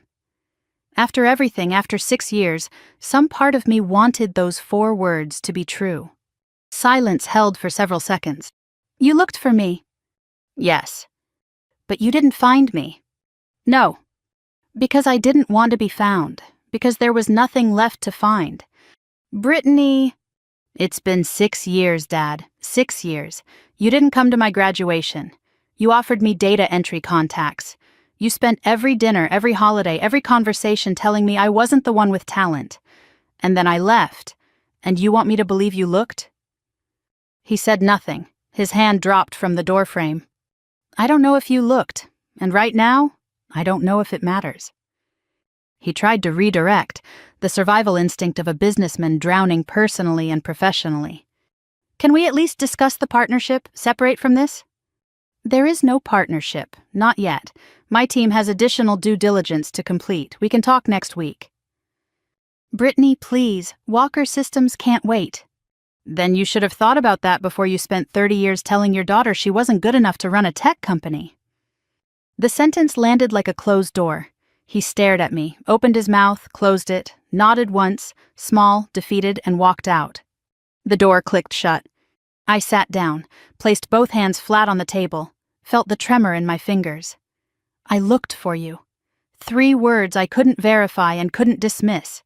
3 words that sat in my chest like a stone, too heavy to carry, too sharp to put down. I sat in that conference room for 45 minutes after he left. Didn't check my phone. Didn't call Leah. The woman who built Novatech didn't sit in dark rooms feeling things. She made decisions. She moved forward. But that woman had just watched her father's face collapse. And she needed a minute. Maybe 45 of them. Then I thought about the architecture diagram. The Syncor node structure that looked like my handwriting. Before I could figure out whether my father was telling the truth about looking for me, I needed to figure out whether he'd stolen my code. I picked up my phone, called Leah. The technical audit I requested last night, the Syncor deep dive, how fast can you execute? I already started the paperwork. We can formally request codebase access tomorrow morning under the due diligence clause. Do it first thing. I want the full source code analysis by Friday. Pause. Brittany, what happened in there after they left? Nothing I can talk about yet. Okay, Friday, you'll have it. I walked to the window, put my palm against the cold glass, looked out at the city I chose, the city that let me become someone new. I had 2 questions now. Did my father look for me? And did my father steal from me? I was terrified that the answer to the first was yes, and the answer to the second was also yes. Because that would mean the man who missed me was the same man who used me. And I didn't know how to hold both of those things at the same time. Thursday. Walker Systems codebase was delivered via secure transfer that morning. 52,000 lines of code. The core architecture of Syncor, the product that had generated the majority of Walker Systems' revenue for 5 years. Leah's team began the analysis immediately. Code quality assessment, security audit, licensing verification, and at my specific request, a source file metadata review, creation dates, file names, author tags, change logs, everything. I didn't tell Leah why I wanted the metadata. I didn't need to. She'd seen the way I froze at the architecture diagram 2 nights ago.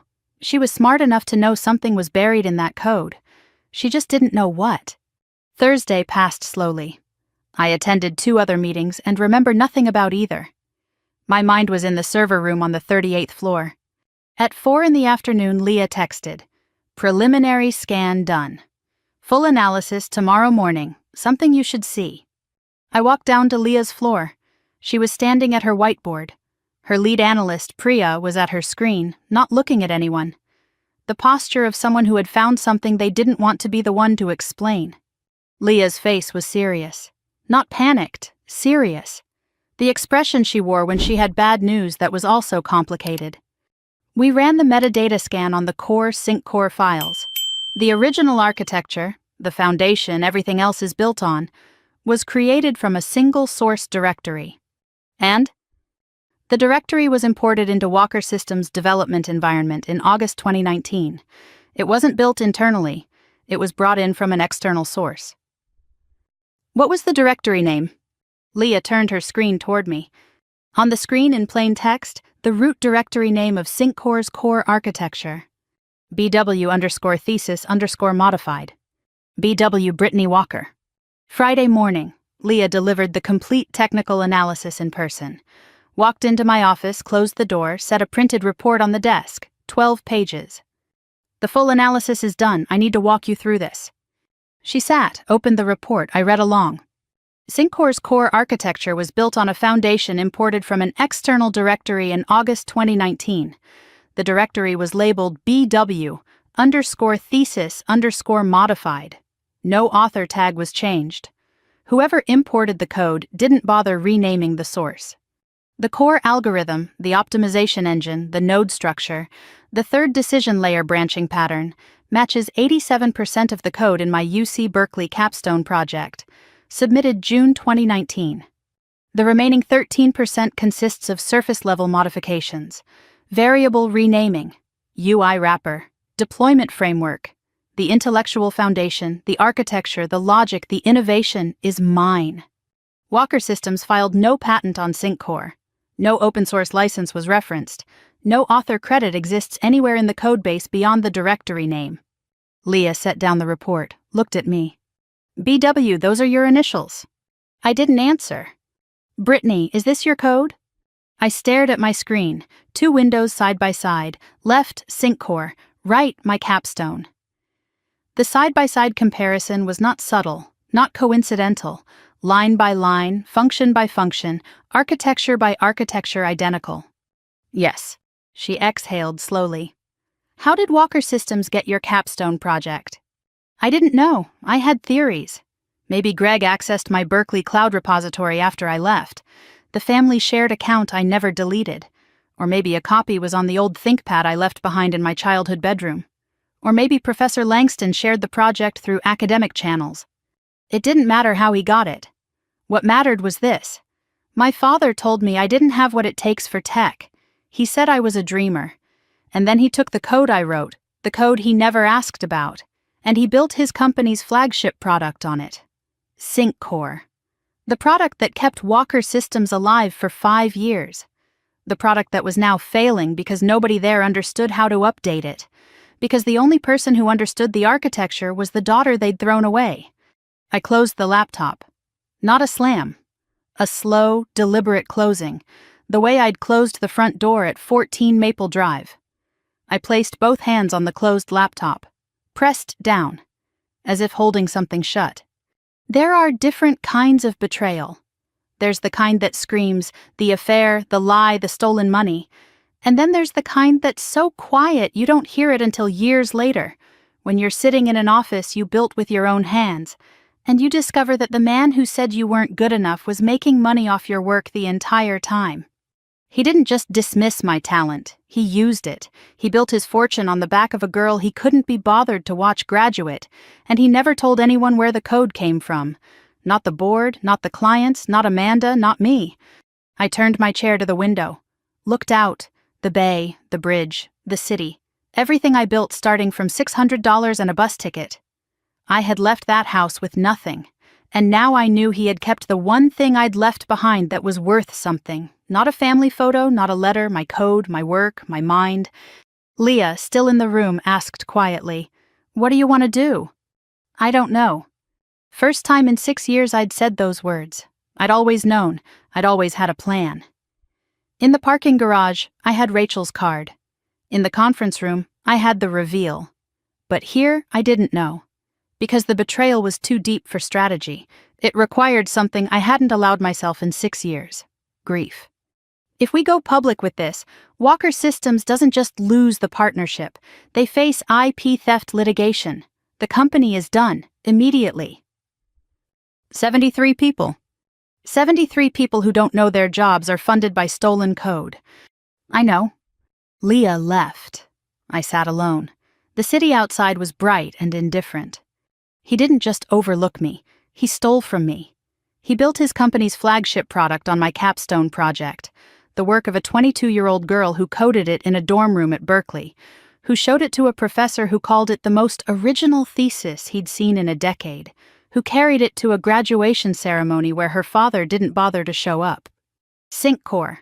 4 years of revenue, millions of dollars, dozens of enterprise clients, all built on a foundation that came from a directory called BW_thesis_modified.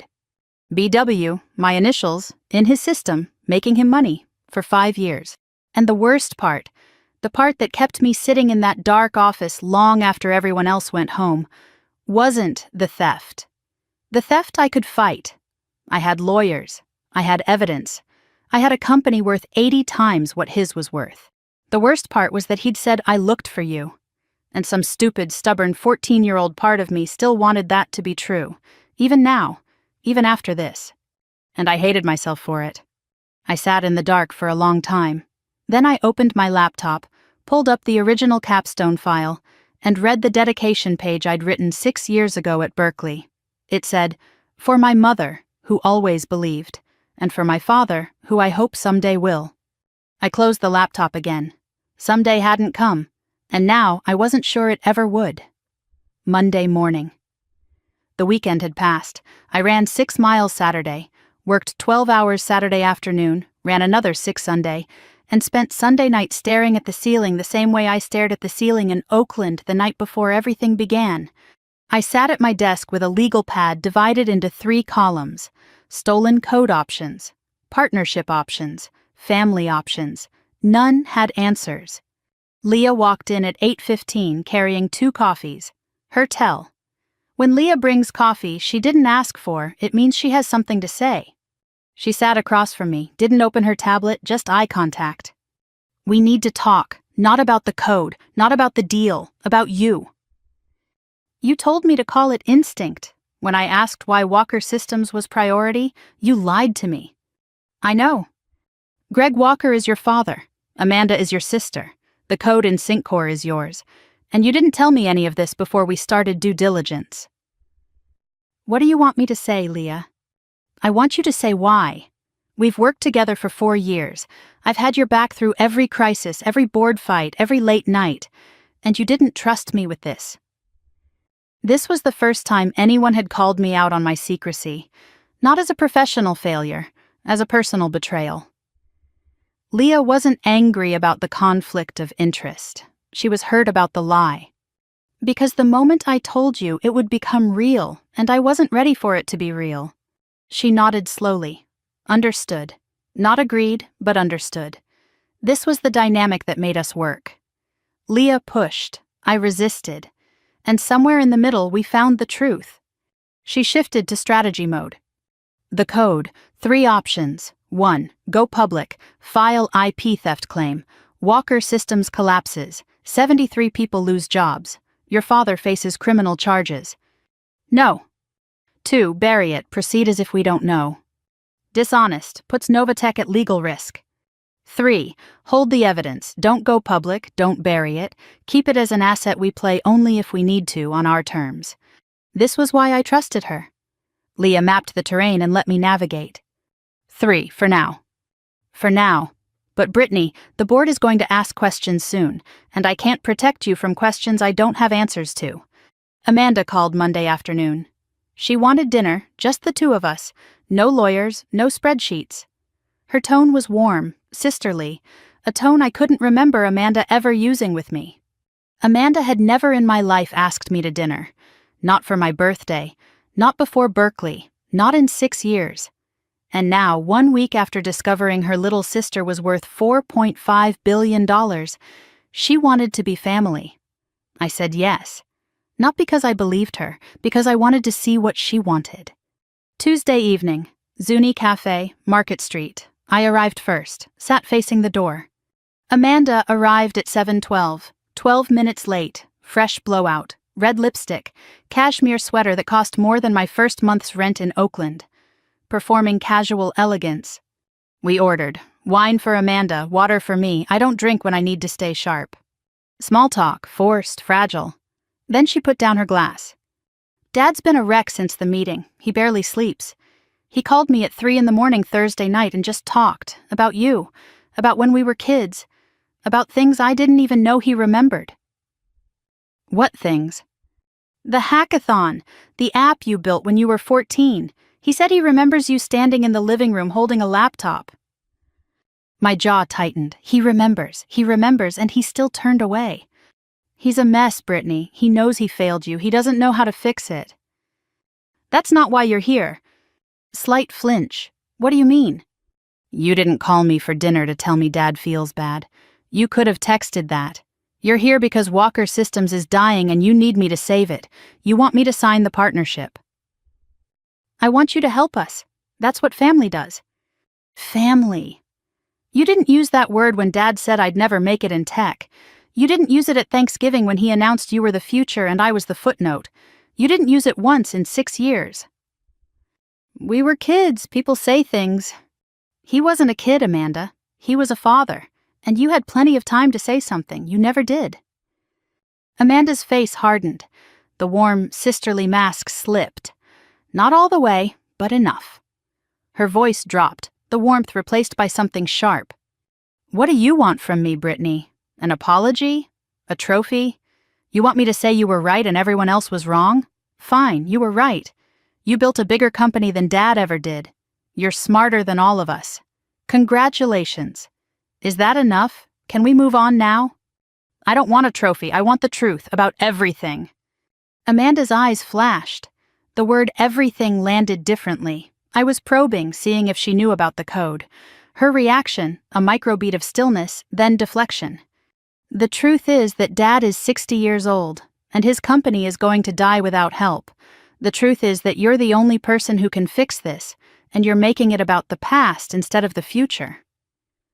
She didn't address everything. She redirected to the business case, the way Greg would.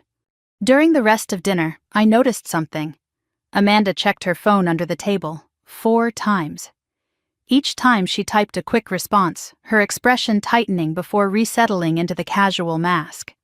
I didn't comment, I filed it. The dinner wound down. Amanda tried once more, reaching across to touch my wrist. Just think about it, please. Not for Dad, for the people who work there. I looked at the hand on my wrist. The same hand that waved dismissively at a laptop screen 14 years ago. I'll think about it. Amanda left first. I sat for another 5 minutes thinking. Something about that dinner was wrong. Not what Amanda said. What she didn't say. She came to convince me to save Walker Systems, but she never once asked about the partnership terms. She never asked what the deal structure would look like, what Novatech would want in return, what would happen to her title or her position. A VP whose company is being acquired doesn't show up to dinner without those questions. Unless she already knows the deal won't happen. Unless she's already working on an alternative. Something about that dinner was wrong. Not what Amanda said, what she didn't say. She came to convince me to save Walker Systems, but she never once asked about the partnership terms. She never asked what the deal structure would look like, what Novatech would want in return, what would happen to her title or her position. A VP whose company is being acquired doesn't show up to dinner without those questions, unless she already knows the deal won't happen, unless she's already working on an alternative. Wednesday morning, I was called into an informal check-in with 2 board members, Helen Park, lead independent director, former CFO of a Fortune 500, sharp and no-nonsense, and David Reeves, investor representative, Rachel Simmons's designee on the board. Helen led. Brittany, we've noticed significant resource allocation toward Walker Systems. 3 analysts reassigned from the Meridian Competitive Analysis, full technical audit, in-person meeting with their entire leadership team, for a company valued at 1/60th of our market cap. I believe there's strategic value in their client base and certain technology elements. We've reviewed the preliminary numbers. Walker Systems is in terminal decline. Revenue down 31%, 8 months of runway, VP of operations with a 0 for 3 track record. Help me understand the strategic case. I held my composure. I couldn't disclose the family connection. Not yet, not without legal counsel. I couldn't mention the stolen code.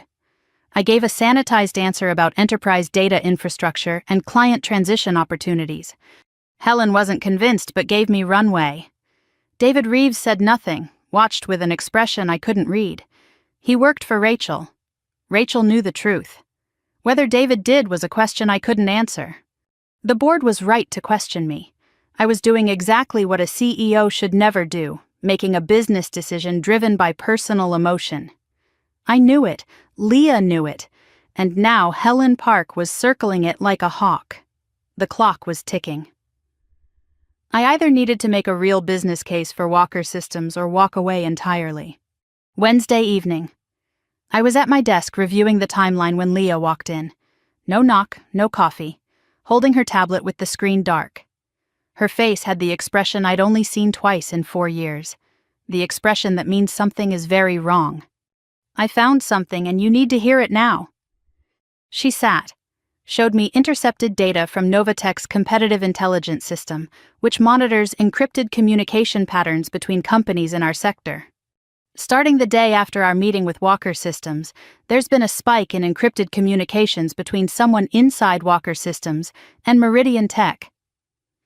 Meridian, our biggest competitor, the company that's already taken 2 of Walker's clients. Someone inside Walker is feeding them information about our deal discussions, pricing strategy, due diligence timeline, meeting notes. How much do they have? Enough to build a counteroffer. If Meridian approaches Walker Systems with a competing acquisition bid, they'll have enough intel to undercut anything we propose. I stared at the data. Someone inside Walker Systems was sabotaging the Novatech deal by selling information to the enemy. Can you identify the source? Not yet. The communications are VPN routed, but the metadata gives us a device signature. We'll have a match by Thursday. 3 crises, 3 fronts, the stolen code I was holding, the board questioning my judgment, and now a mole inside Walker Systems trying to kill the deal. Someone didn't want this partnership to happen. Someone inside my father's own company was feeding our strategy to our biggest competitor. And sitting in that office, replaying dinner with Amanda, the warmth that felt rehearsed, the phone she kept checking, the questions she never asked about deal terms, I felt something cold settle in my stomach. I stood in my kitchen at 11 that night, replayed the dinner frame by frame, Amanda's phone under the table, 4 checks, the tightening expression, the fact that she never asked about terms, structure, her own role. A VP whose company is being acquired asks about terms, unless she knows the deal won't happen, unless she's building an alternative. Amanda's question, what do you want, Brittany? A trophy? Not a sister reconnecting, a negotiator testing what the other side will accept. Amanda's touch on the wrist, just think about it. A stall, keep Brittany from acting, buy time. Amanda came to that dinner not to reconcile. She came to distract, to hold me in place while someone somewhere was sending our deal strategy to the one company that could use it against us. I didn't have proof. Leah would have the device match by Thursday. But I didn't need proof to know. I could feel it the way I'd felt every dismissal in that house. The sick, familiar certainty that someone in my family was working against me. Again. I picked up my phone, started to dial Greg's number, stopped. I didn't call my father, because I didn't know which conversation to have first, the one about the code he stole or the one about the daughter who might be selling us both out. Someone was sabotaging us. Someone inside my father's company was feeding confidential information to our biggest competitor. Everything Meridian needed to build a counteroffer that would blow ours out of the water. The board was questioning my judgment. The stolen code was a loaded gun I hadn't decided whether to fire, and now this. I thought about Amanda, the wine she ordered, the phone she kept checking, the questions she didn't ask, the hand on my wrist. Just think about it, please. And I had a sinking feeling I already knew who was trying to kill this deal. Thursday couldn't come fast enough. Thursday morning, 7:15. Leah had been at her desk since 6. I walked in on 3 hours of sleep. She didn't ask. She could see it. She turned her screen toward me, metadata analysis, device signatures. The encrypted communications to Meridian Tech matched against Walker Systems' registered corporate devices. The VPN masked the IP, but the device fingerprint is unique. Every Apple device has one. The encrypted communications were sent from an iPad Pro registered to Walker Systems' corporate account. She paused. The device is assigned to Amanda Walker Ross. I didn't flinch. That was the worst part. I had known since Wednesday night, since the kitchen, since I counted the phone checks and the questions Amanda didn't ask at dinner. But knowing in your gut and seeing it on a screen are different things. The gut can be wrong. The gut can be paranoid, bitter, unfair. The screen doesn't lie. My sister had sat across from me at a restaurant, touched my wrist, said the word family, and then gone home and sent our deal strategy to Meridian Tech. Leah continued. The communications didn't go directly to Meridian. There was a relay, a second device that forwarded the encrypted packages. Victor Hale. His home laptop. He cleaned the metadata and forwarded everything to Meridian's VP of Corporate Development, the same exec who led the acquisition of 2 of Walker's former clients. Amanda and Victor had built a pipeline. She collected the intelligence from inside, meeting details, pricing strategy, timeline. He delivered it to the one company positioned to make a competing offer. If Meridian makes that offer, Leah said, Walker Systems takes it. Amanda keeps her title under new ownership, Victor negotiates a board seat or consulting fee, and Novatech is cut out entirely. It was clean. I'll give my sister that. A well-designed operation, the kind of plan that works when nobody is watching. The problem was, somebody was watching, and that somebody had spent 6 years building a company by being smarter than the people who underestimated her. Does Greg know? I don't think so. The communications bypassed his email entirely. He doesn't know his own daughter is sabotaging his last chance. Silence. Get Amanda here, tonight. Here? Novatech? My office, 8 p.m. Tell her I want to discuss partnership terms. She'll come. Leah studied me. Are you sure about this? No, but I'm doing it anyway. Thursday night, my corner office. City glittering through the windows. Desk lamp on, overhead lights off. The building was empty. No HVAC hum.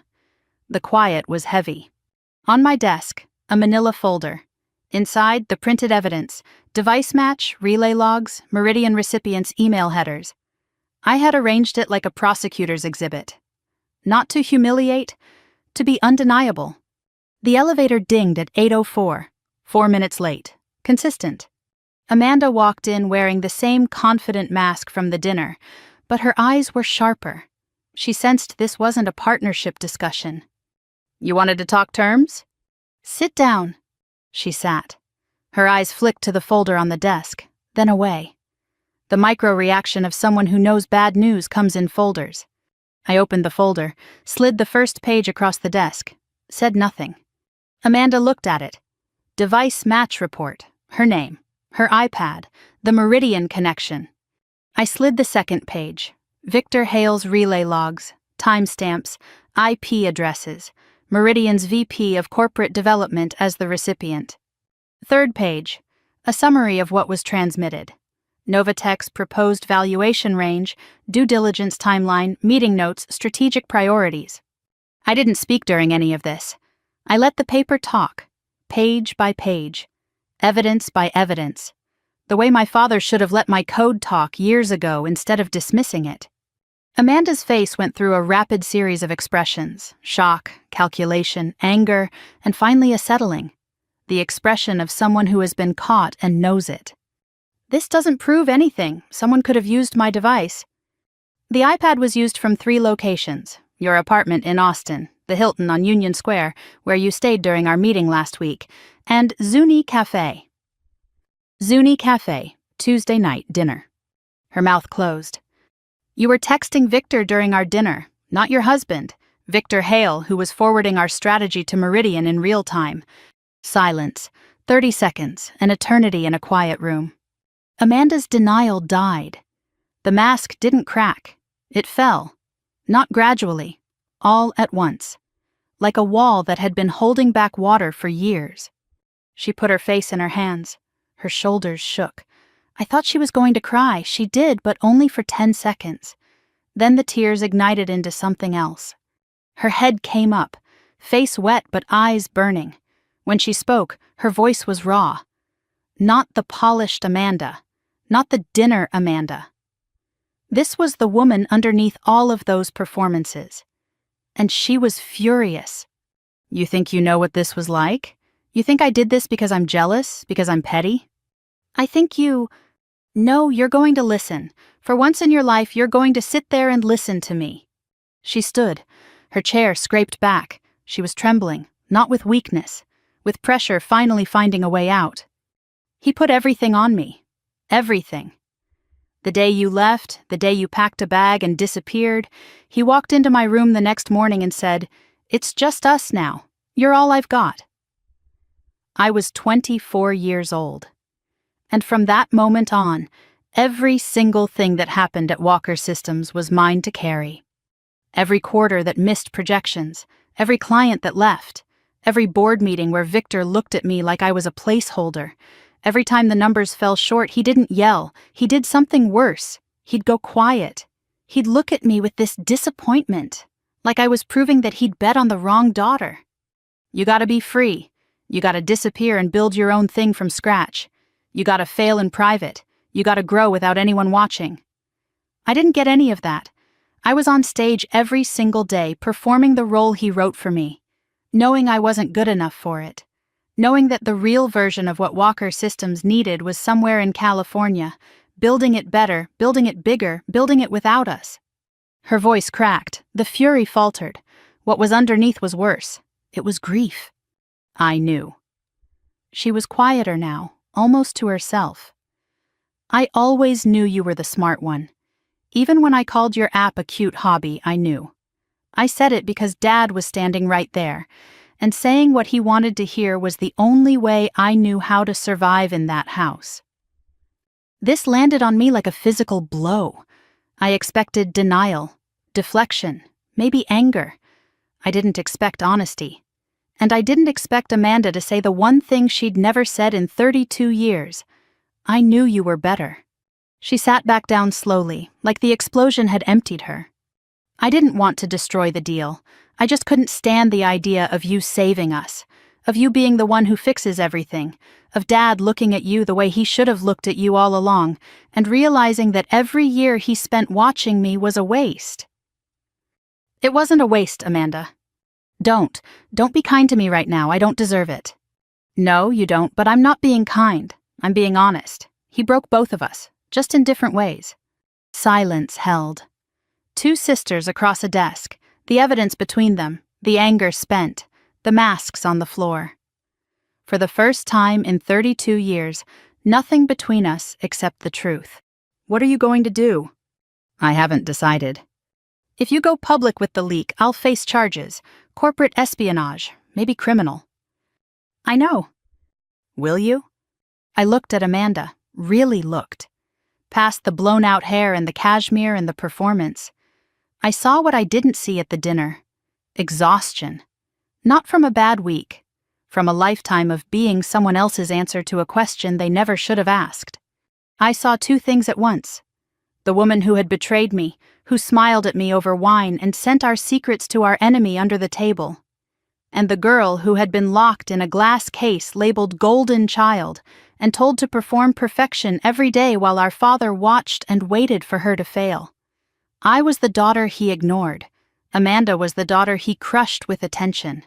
We were both his casualties. He just used different weapons. I'm not trying to be right, Amanda. I'm trying to save 73 people. Long pause. I know. That's what makes it worse. Amanda left. I sat alone. The manila folder was still open on the desk. The evidence pages spread like an autopsy. I picked up my phone, held it for a full minute before dialing. 3 rings, Greg answered. His voice was tired. The voice of a man who hadn't slept well in a week. Brittany? I know about Amanda. I know she's been communicating with Meridian Tech. I know Victor Hale is the intermediary. I know they've been feeding our deal strategy to your biggest competitor since the day after our meeting. Long exhale. Amanda, are you sure? I have the device logs, the relay chain, and the recipient at Meridian. Yes, I'm sure. Silence. I could hear him breathing, shallow, unsteady. And I know about the code, Dad. The word Dad came out before I planned it. I hadn't called him that since the conference room. It caught both of us. Sync Core, BW_thesis_modified. My capstone project, my architecture, my code, the work you told me I wasn't capable of, running your company for 5 years. Silence, I counted. 1 Mississippi, 2 Mississippi, 3. I got to 11 before he spoke. I'm losing everything, both daughters, the company, everything. You didn't lose us, Dad. You pushed us away. There's a difference. Brittany, please, whatever you decide about the partnership, about the code, about Amanda, I'll accept it. I don't have the right to ask for anything. No, you don't. I hung up, put the phone face down on the desk, sat with my hands flat on the surface. I'm losing everything. He said it like a man who had just realized the house was on fire.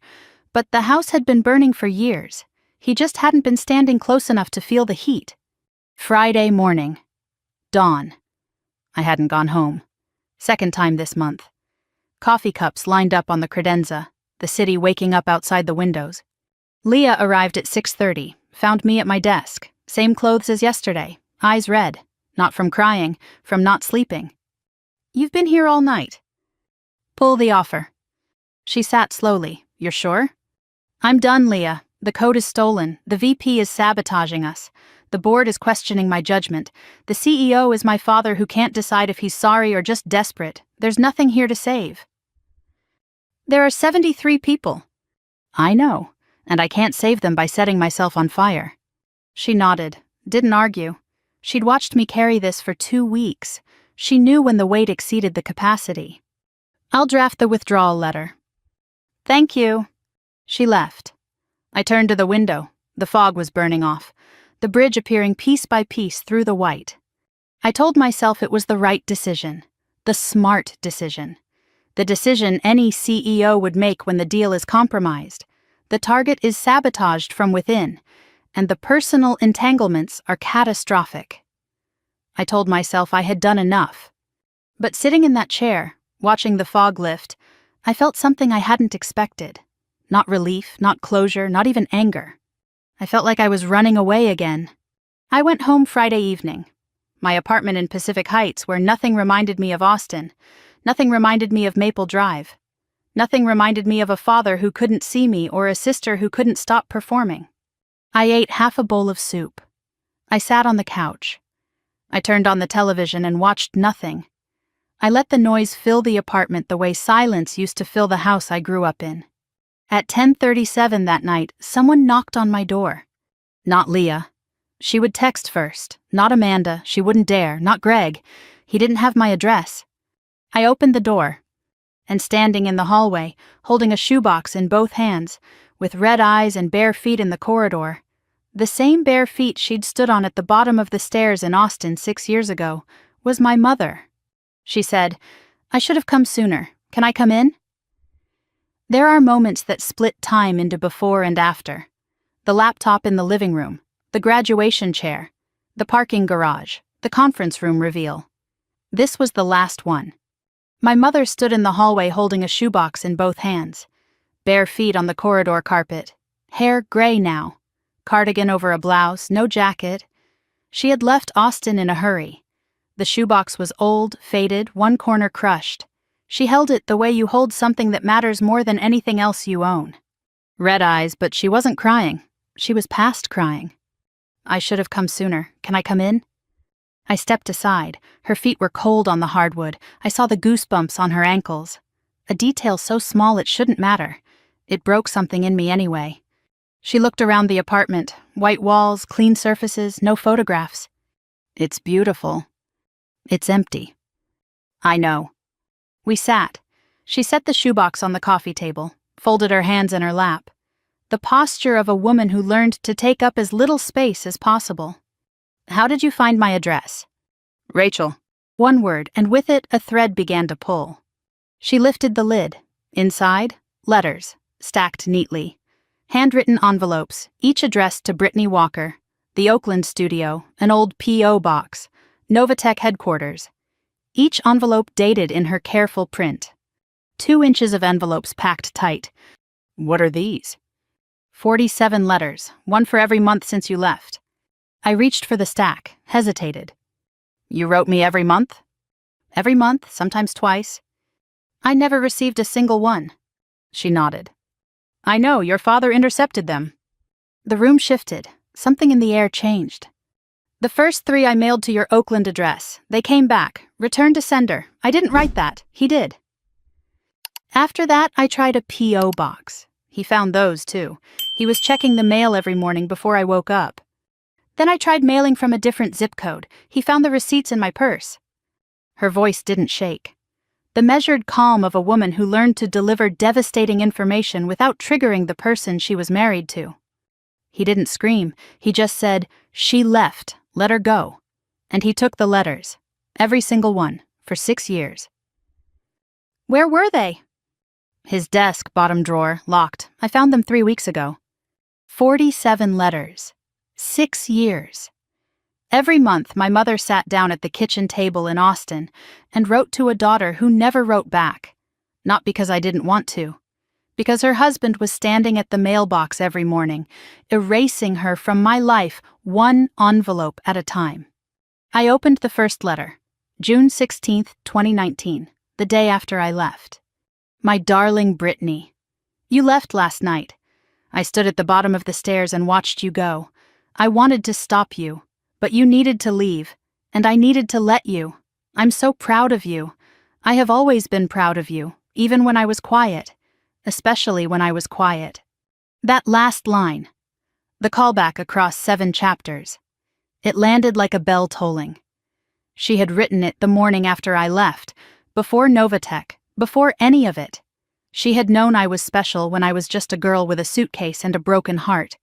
I opened another, September 2021. Inside, a newspaper clipping. Novatech Industries secures Series B funding. She had circled it and written, "That's my daughter." Another March 2023 Forbes 30 Under 30.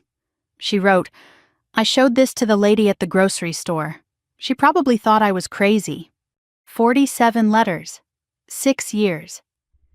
Every month, my mother sat down at the kitchen table in Austin and wrote to a daughter who never wrote back. Not because I didn't want to. Because her husband was standing at the mailbox every morning, erasing her from my life one envelope at a time. She had been my audience for 6 years, and I never knew. Beneath the letters at the bottom of the shoebox, a USB drive. Blue, no label. "There's something else you need to know." She held it between her thumb and forefinger. Such a small thing. Light enough to lose in a pocket. Heavy enough to change everything. The night before your graduation, you fell asleep at your desk. Your laptop was open. Your capstone project was on the screen. I went still. I didn't understand most of it. The code, the diagrams. But I read what your professor wrote. He said it was the most original work he'd seen in 10 years. I knew it was special. The same way I felt it when you showed me that app at 14, the one your father looked at for 4 seconds. I didn't know what I was looking at, but I knew it mattered. So I copied it. The whole project folder. I had a feeling I should keep it somewhere he couldn't reach it. After you left, when Syncor started making money, and everyone at Walker Systems was talking about this breakthrough architecture, I looked at the USB drive. I didn't understand the code, but I understood the file names. I saw the structure. And I saw the same structure in the Syncor marketing materials your father was so proud of. She looked directly at me. "I've known for 4 years, baby. I knew he took your work. I kept the evidence." "Why didn't you tell me?" "Because the letters weren't reaching you. Because every time I tried to reach you, he blocked me. And because I was afraid that if I told you before you were ready, it would destroy you. You were building something. I couldn't let his theft be the thing that stopped you." My mother, the woman who gripped a chair and said nothing at Thanksgiving, who whispered in kitchens and stood barefoot at the bottom of stairs. She had been holding a bomb for 4 years. She had sat across the dinner table from my father, watched him take credit for stolen code, and said nothing. Not because she was weak, because she was waiting. Waiting for the right moment. Waiting for me to be strong enough to hear it. I had one more question. The one I'd been holding since Oakland, since I opened an envelope and found $400 and a business card for a woman I'd never heard of. The envelope, the $400, Rachel Simmons. How did you know an angel investor in Palo Alto? She smiled. The first time all night, the smile of someone finally allowed to set a secret down. Rachel and I were roommates at UT Austin, freshman year, 1983. We stayed close after college. Birthday calls, Christmas cards, the kind of friendship that survives distance. The week before you graduated, I called her. I hadn't called in 2 years. I said, "My daughter is brilliant. She's going to need help, and her father won't give it to her. If she ever calls you, please, take the meeting." You called her before I left? I could see what was coming. The graduation, the data entry comment. I knew you were going to leave, and I knew you wouldn't have anyone. So I put Rachel's card in the envelope, and I prayed you'd find it. When I called Rachel, she said, "I've been waiting for someone like you." She wrote me a check that day. She knew who you were from the moment you called. I told her everything. Your coding, your projects, your capstone. She wasn't waiting for someone like you. She was waiting for you. The condition, don't use your last name. Rachel's idea, to protect you from being dismissed as Greg Walker's daughter, from the name being a ceiling instead of a floor. Novatech, $4.5 billion, 312 employees, Forbes 30 under 30, the company I called self-made. And it started with a phone call from a mother in Austin to a college roommate in Palo Alto, made from a kitchen phone while my father was at work, a week before my world fell apart. I was never self-made, I was mother-made, and she never told me. She never took credit. She never said, "I'm the reason Rachel answered your call." She just let me believe it was mine. I set the USB drive on the table, next to the 47 letters, next to the Forbes clipping with "That's my daughter," next to the first letter with "especially when I was quiet." And then I cried. Not gracefully. Not a single dignified tear rolling down a composed face. I cried the way people cry when they've been holding a wall upright for 6 years and someone finally says, "You can put it down." I sat on my couch in my empty apartment and I cried so hard my ribs hurt. I cried for the 14-year-old holding a laptop. I cried for the girl who put the Berkeley letter back in her pocket. I cried for the woman in the parking garage who broke for 10 minutes and never let herself break again. I cried for the 6 years I thought I was alone, and I cried because I wasn't. I was never alone. My mother had been there every single day, in letters I never read, in phone calls I never knew about, in a business card tucked into an envelope, in a USB drive hidden in a shoebox. She had been fighting for me from the shadows, and the only thing she asked in return was to be let through the door. She didn't hug me immediately. She waited. She let me cry. She had spent 30 years in a house where showing emotion was treated as weakness, and she knew the difference between comforting someone and interrupting their healing. When the crying slowed, she put her hand on my back. One hand, palm flat, between the shoulder blades. The gesture of a mother who has held this particular daughter in this particular way since she was small enough to carry. I couldn't protect you from him, but I could do this. You did enough, Mom. You did more than enough. I should have done more. I should have left him years ago. You stayed because you thought you could protect us from the inside. Yes, you did. We sat on that couch until 3 in the morning. She fell asleep with her head on a pillow I brought from the bedroom. I covered her with the blanket from the closet, the fleece one I'd bought at Target during my first Oakland winter. I sat in the chair across from her and watched her sleep the way she must have watched me sleep 1,000 times. And I thought about 73 people in Austin who were about to lose their jobs. I thought about Amanda, not the saboteur but the girl who said "cute hobby" because her father was listening. I thought about Greg, not the thief but the man who said "I looked for you in a doorway." A man who blocked his wife's letters with one hand and claimed to search for his daughter with the other. And I thought about my mother, who had spent 6 years writing letters that were stolen, making phone calls that were secret, and keeping evidence that was dangerous. All so that her daughter would have a chance. I picked up my phone. It was 3:12 in the morning. I called Leah. She answered on the second ring. Because Leah always answers. Don't send the withdrawal letter. Pause. Okay. Put the offer back on the table, but change the terms. What terms? My terms. I wasn't going to save Walker Systems for my father. I wasn't doing it for revenge. I wasn't doing it because it was the right business decision. I was doing it for the 73 people who needed their jobs, for my mother who had been fighting for me from the shadows for 6 years, and for myself.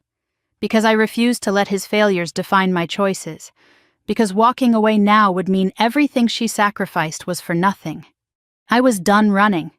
It was time to finish this. The 12 days after my mother's visit were filled with legal drafts, financial modeling, and due diligence revisions. Leah ran point on operations. I reviewed every page personally. This deal was not going to fail on a technicality. I had spent 12 days building an offer that was fair, not generous. Fair. Generous is what you do when you have power and want to be liked. Fair is what you do when you have power and want to be right. Wednesday morning, April 9th, Novatech headquarters. The large conference room with the walnut table and floor-to-ceiling windows facing the Bay Bridge. The room we use for signings, not pitches. I arrived at 7, 2 hours early. I placed the documents myself. 7 folders, 1 per term. I was building a courtroom. 1 additional folder, unmarked, black, I placed at my own seat. Inside, the SyncCore code comparison. Mom's USB drive analysis. The BW_thesis_modified directory name. This folder would be opened once, shown once, and its contents spoken aloud exactly once. I wore the same charcoal suit from the first Walker meeting, but today I added my mother's silver Timex on my left wrist, the one she handed me the morning after the shoebox. On my right, the TAG Heuer I bought after the Series B. 2 watches, 2 women. Leah arrived at 7:30. You ready? I've been ready for 6 years. That's not what I asked. No, I'm not ready, but I'm doing it anyway. 9 o'clock. The Walker contingent arrived. Greg, Amanda, Victor Hale, their counsel. On our side, me, Leah, Helen Park from the board, and James Okafor, our general counsel. I sat at the head, Greg at the far end, Amanda to his left, Victor to his right, the same distance as 3 weeks ago but reversed. In that room, Greg walked in not knowing his daughter was at the other end. Today, he knew. No small talk, no coffee. This was a closing, not a negotiation. I stood. Here are the terms of Novatech's acquisition of Walker Systems. They are non-negotiable. Term 1. Novatech will acquire 100% of Walker Systems at fair market value, plus a 12% goodwill premium. This values the company above what any other bidder would offer, including Meridian Tech.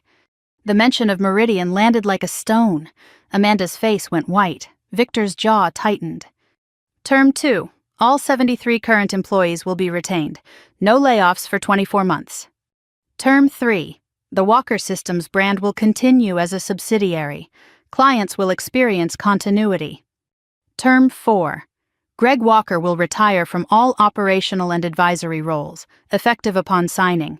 He will retain the honorific title of Founder Emeritus, no operational authority, no board seat. Greg nodded. His hands were flat on the table. Term 5. Amanda Walker Ross will step down as VP of Operations, effective upon signing. Amanda stiffened. I paused, then added, Amanda will be offered a 12-month advisory consultancy at her current compensation, with the option to transition to a permanent role if she chooses. This is an offer, not a requirement. Amanda's eyes widened. She expected termination. She expected punishment. She got a choice. For 1 second, we made eye contact across the table. Not warmth, not forgiveness, recognition. Term 6. I opened the black folder, took out 2 pages. SyncCore, the flagship product of Walker Systems, is built on a code base that matches 87% of a capstone project submitted to the University of California, Berkeley, in June of 2019. The project was authored by Brittany Ann Walker. The directory in Walker Systems server is labeled BW_thesis_modified. The code was imported in August of 2019, 3 months after the original author left the Walker household. Silence. Absolute silence. Helen Park's pen stopped moving. I want you to know that I know. Every line, every function, my architecture, my optimization pathways, my code, the work you said I wasn't capable of, running your company for 5 years. I looked at my father. And I'm still choosing to proceed with this acquisition, not because you deserve it, because it's the right thing to do. I watched his face as the weight arrived. Not shock. He already knew. What hit him was that I knew and I was still here. I hadn't used it to destroy him. I'd used it to show him the difference between revenge and justice. Term 7. Syncor will be rebuilt from the ground up under Novatech's technical direction. The new architecture will be original. A full IP audit will ensure no further misappropriation exists. These are the terms. Victor Hale spoke for the first time. This is extortion. You're using a questionable code comparison to force terms that strip the board of any oversight. Mr. Hale. I said his name the way a judge says a defendant's name. On March 19th, the day after our initial meeting, encrypted communications began between a device registered to Walker Systems and the VP of Corporate Development at Meridian Tech. Those communications contained Novatech's proposed valuation range, due diligence timeline, and strategic priorities. The device was registered to Amanda Walker Ross. The relay was routed through a laptop on your home network. Victor's face went gray. You served as the intermediary in a corporate espionage operation designed to funnel our deal strategy to a competitor. Your continued presence in this room is not something I'm willing to accommodate. Victor looked at Greg. Greg stared at the table. Are you going to let her... Greg, very quiet. Victor, stop. Victor stood, gathered his folder, walked to the door, stopped, turned, saw Leah holding a second folder with the full communication logs. He closed his mouth and left. Victor Hale was the only person who left that room without being offered a second chance, because he was the only person who had never been a victim. He was an opportunist, and opportunists don't get grace. They get consequences. The room resettled. Amanda hadn't spoken since term 5. She looked at Greg. Greg looked at her. Take the deal, Dad. 4 words. The most important 4 words Amanda had ever spoken. 3 weeks ago, she would rather have watched the company burn than let me save it. Now she was telling our father to let me do exactly that. Greg looked at Amanda for a long time. He was seeing both daughters in the same frame for the first time. The one he dismissed and the one he crushed. Both wounded, both present, both asking him to do the only thing he had left to do. He picked up the pen, signed. He signed his name the way he used to sign my report cards, quickly, without looking at the page. But this time, I think he knew exactly what he was signing. The company he built on code he stole, to the daughter he stole it from, on terms set by a woman he once said wasn't good enough for tech. The pen touched the page for 3 seconds. And in those 3 seconds, 30 years of Walker family history was rewritten. The room emptied. Amanda left first. She looked at me as she passed but didn't speak. I nodded. Later. Not now. Helen Park shook my hand. Leah collected the folders. Greg remained seated at the far end of the table. He hadn't moved.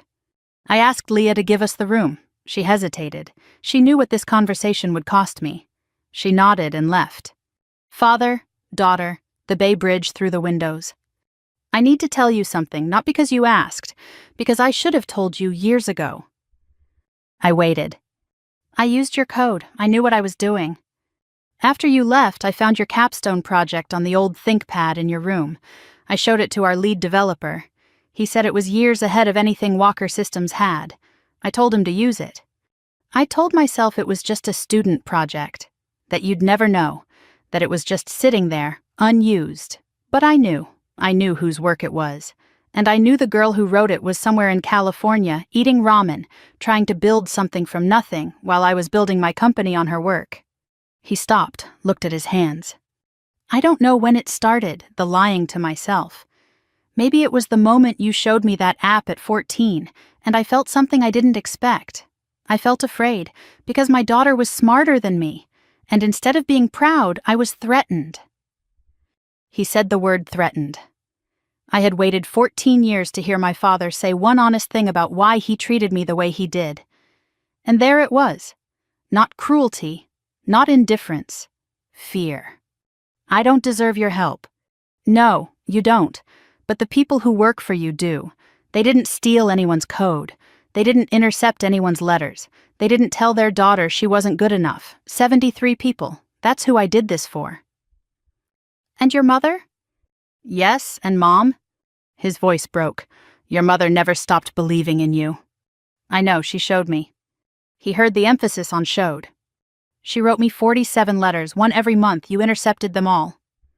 His head dropped. You told her to let me go, and then you told me you looked for me. Both things are true. Both things can't be true, Dad. They can. I wanted you to stay gone, and I wanted to know you were okay. I wanted control, and I wanted relief from the guilt. I was two things at once, selfish and sorry. That's the truth, that's all of it. It was the most honest thing my father had ever said. Not an excuse, an admission. He was selfish and sorry. He wanted me gone, and he wanted me safe. He stole my code, and he missed my face. He was not a villain. He was a man who loved his daughter badly enough to lose her. I didn't know what to do with that. I still don't. I stood, buttoned my jacket, walked toward the door, stopped, turned back. I'm not forgiving you today. Maybe not tomorrow, maybe not this year. He looked up. But I'm leaving the door open. That's more than you gave me. Thank you. Don't thank me, earn it. I walked out. The door closed with a soft click, not a slam. I don't close doors with violence. I close them with precision. Earn it. 2 words. The hardest sentence I'd ever said. Because it meant I was giving him something I wasn't sure he deserved. Time. The chance to prove that the confession in that room was real. I didn't believe he could. Not yet. But I believed he should have the chance to try. Because that's what my mother would do. The deal closed 31 days later. Quietly, professionally. The wire transfer went through on a Tuesday morning in May while I was drinking coffee at my desk. Walker Systems became a wholly owned subsidiary of Novatech. The transition team introduced themselves to 73 employees who had spent months wondering if they would still have jobs by summer. They did. Greg cleaned out his office over a weekend, alone. Amanda told me later that he took only 2 things, a family photograph from 1999, and the pen he used to sign the acquisition papers. Amanda accepted the advisory consultancy. 3 weeks after the signing, she sent me an email. Thank you for not destroying me when you could have. I'm trying to figure out who I am when I'm not performing for Dad. I didn't reply. But I forwarded her name to a recruiter I trusted. She didn't need to know it was me. Victor Hale disappeared from the industry within 6 months. He wasn't worth the paperwork. My mother moved into an apartment 3 miles from Maple Drive, her first solo apartment in 32 years. We talked on the phone every Sunday. She never told me what to feel about my father, she just listened. I sat in my office on the 42nd floor, looking out at the San Francisco skyline, and I realized something I hadn't expected. Winning didn't feel the way I thought it would. It didn't feel like triumph. It didn't feel like revenge. It felt quiet. The same kind of quiet that filled the house at 14 Maple Drive when nobody was fighting and nobody was talking. Except this time the quiet wasn't empty. It was full. Full of 73 jobs saved, full of 47 letters read, full of a USB drive in my desk drawer, and a silver watch on my wrist and a phone call every Sunday. The quiet was full, and for the first time in my life, so was I. But I wasn't finished yet. 6 months later, Walker Systems still existed. Not as it was, nothing stays as it was, but as something better. The transition team had spent the summer rebuilding the infrastructure and doing what Novatech does best, making things work. The 73 employees who had been waiting for the sky to fall found out it wasn't falling. Their jobs were intact, their benefits were upgraded. Nobody in that Austin office was going to feel invisible on my watch. 3 months after the acquisition, I received an email from a woman named Donna in client services. She'd been there for 19 years. She wrote, I'm 57 years old. I have a mortgage. I was looking at job listings for the first time in 2 decades when the Novatech team walked in. You saved my job. I don't know why you did it. But thank you. I read that email 3 times.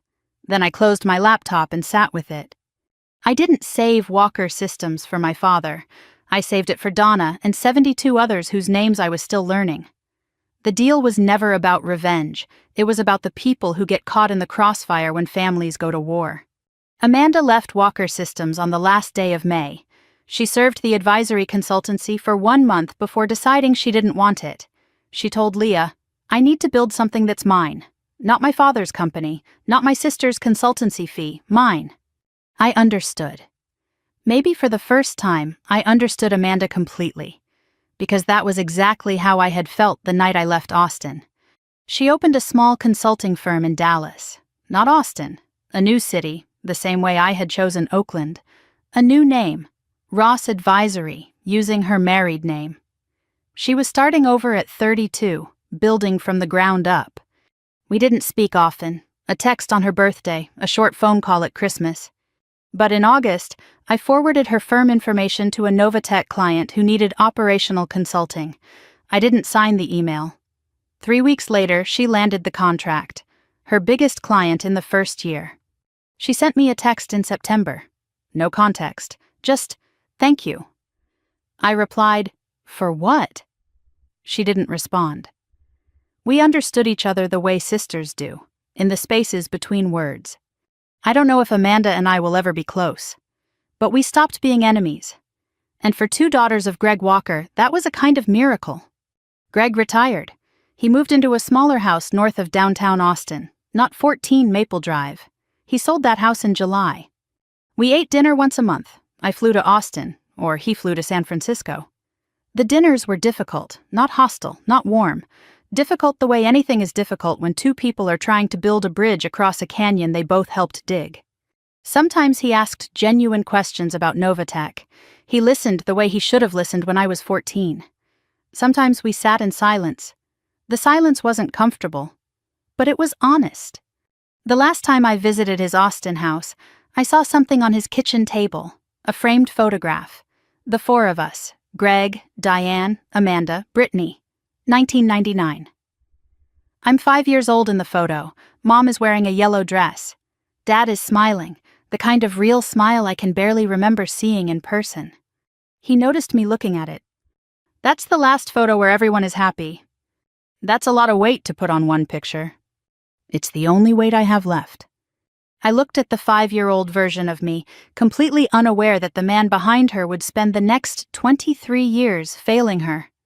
I felt compassion, not for my father, for her. Next to the photograph was the pen, the one he used to sign the acquisition papers. He had kept it the way I had kept the letters. Greg Walker was not a good father. I don't say that with anger anymore. He was afraid of his daughter's talent, and he let that fear poison 30 years. But he was trying, slowly, clumsily. He said, "I'm proud of you" once, over dinner in August, and it came out so awkwardly that we both pretended it hadn't happened.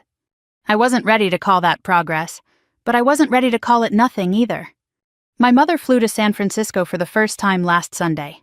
I picked her up Saturday evening. We had dinner at a small Italian restaurant. Light things, saving the heavy thing for Sunday. Sunday morning I drove her to the Novatech building. The lobby was empty. I had arranged that. No employees, no meetings, just the 2 of us. The elevator opened. My mother stepped into the lobby. Marble floors, the logo on the wall, Sunday light streaming through the windows. She stopped, looked up at the logo, stood still for a long time. The way she looked at my capstone project the night before graduation. The way she looked at the Forbes article she pasted into letter number 31. The way she had been looking at everything I built for 6 years, from a distance, through newspaper clippings and web pages. But now she was here. Inside the building, not looking through a screen or a window, here. I gave her the tour. We walked through the empty floors. She touched surfaces the way she touches things that matter to her, lightly, with her fingertips, as if memorizing them by feel. We reached the 42nd floor, my office. She walked in, looked at the desk, the view, the Bay Bridge, the framed photo on the credenza. It wasn't the family photo from 1999. It was a photo of her, taken at the airport Saturday evening. Diane walking through the arrivals gate with a smile I had never seen before, the smile of a woman visiting a world her daughter built. She saw the photo, she looked at me. She pulled me into a hug, the kind that holds years of distance in its arms and refuses to let go. In my office, on the 42nd floor, in the building I built with code she protected and a phone call she made. My mother held me, and I let her. I was never self-made. No one is. Every person who builds something great was carried by someone they didn't see. My mother carried me. Rachel carried me. Leah carried me. Self-made is a myth. We are all someone else made, and the bravest thing you can do is admit it. Later that Sunday, my phone rang. Rachel Simmons. Your mom called me yesterday, before she flew out. She read the Fortune article. She's very proud. I looked at Diane on the couch, reading a paperback she'd brought from Austin. She always was, I just didn't know. You know now, that's what matters. The circle closed. A phone call from a kitchen in 2019, a business card in an envelope, a seed check, a company, a shoebox, and now a mother on a couch, a daughter in a chair, and a college roommate on the phone. All connected by a thread that started 30 years before I was born. That's where Novatech began. Not in a garage, in a friendship between two women who stayed in each other's lives long enough for one of them to save the other's daughter. People ask me sometimes what revenge feels like. They expect me to say it feels like victory, like vindication, like the moment in the movie when the music swells and the bad guy finally gets what's coming to him. It doesn't feel like that. Revenge, real revenge, the kind that changes your life instead of just ruining someone else's, feels like building something so solid that the people who doubted you have to walk through the front door and ask for help. It feels like choosing mercy when you could have chosen destruction. It doesn't taste like victory, it tastes like clarity. The moment you realize that the person who hurt you was smaller than you thought, and you were bigger than they said. I learned things this year that I wish I had known sooner. I learned that forgiveness isn't a gift you give to the person who hurt you. It's a door you open for yourself so you can walk through it and leave the hurt in the room behind you. I haven't walked through that door with my father. Not yet. Maybe not ever. But I've unlocked it. I learned that strength isn't silence. My mother was quiet for 30 years, and I used to think that meant she was weak. She wasn't. She was the strongest person in the house. Strength doesn't always roar. Sometimes it whispers. Sometimes it shows up with a shoebox. I learned that sisters can wound each other in ways no one else can, and heal each other in ways no one else can either. And I learned the most important thing of all.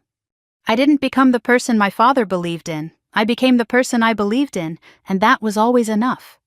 My father believed in the version of me that was small, quiet, and easy to overlook.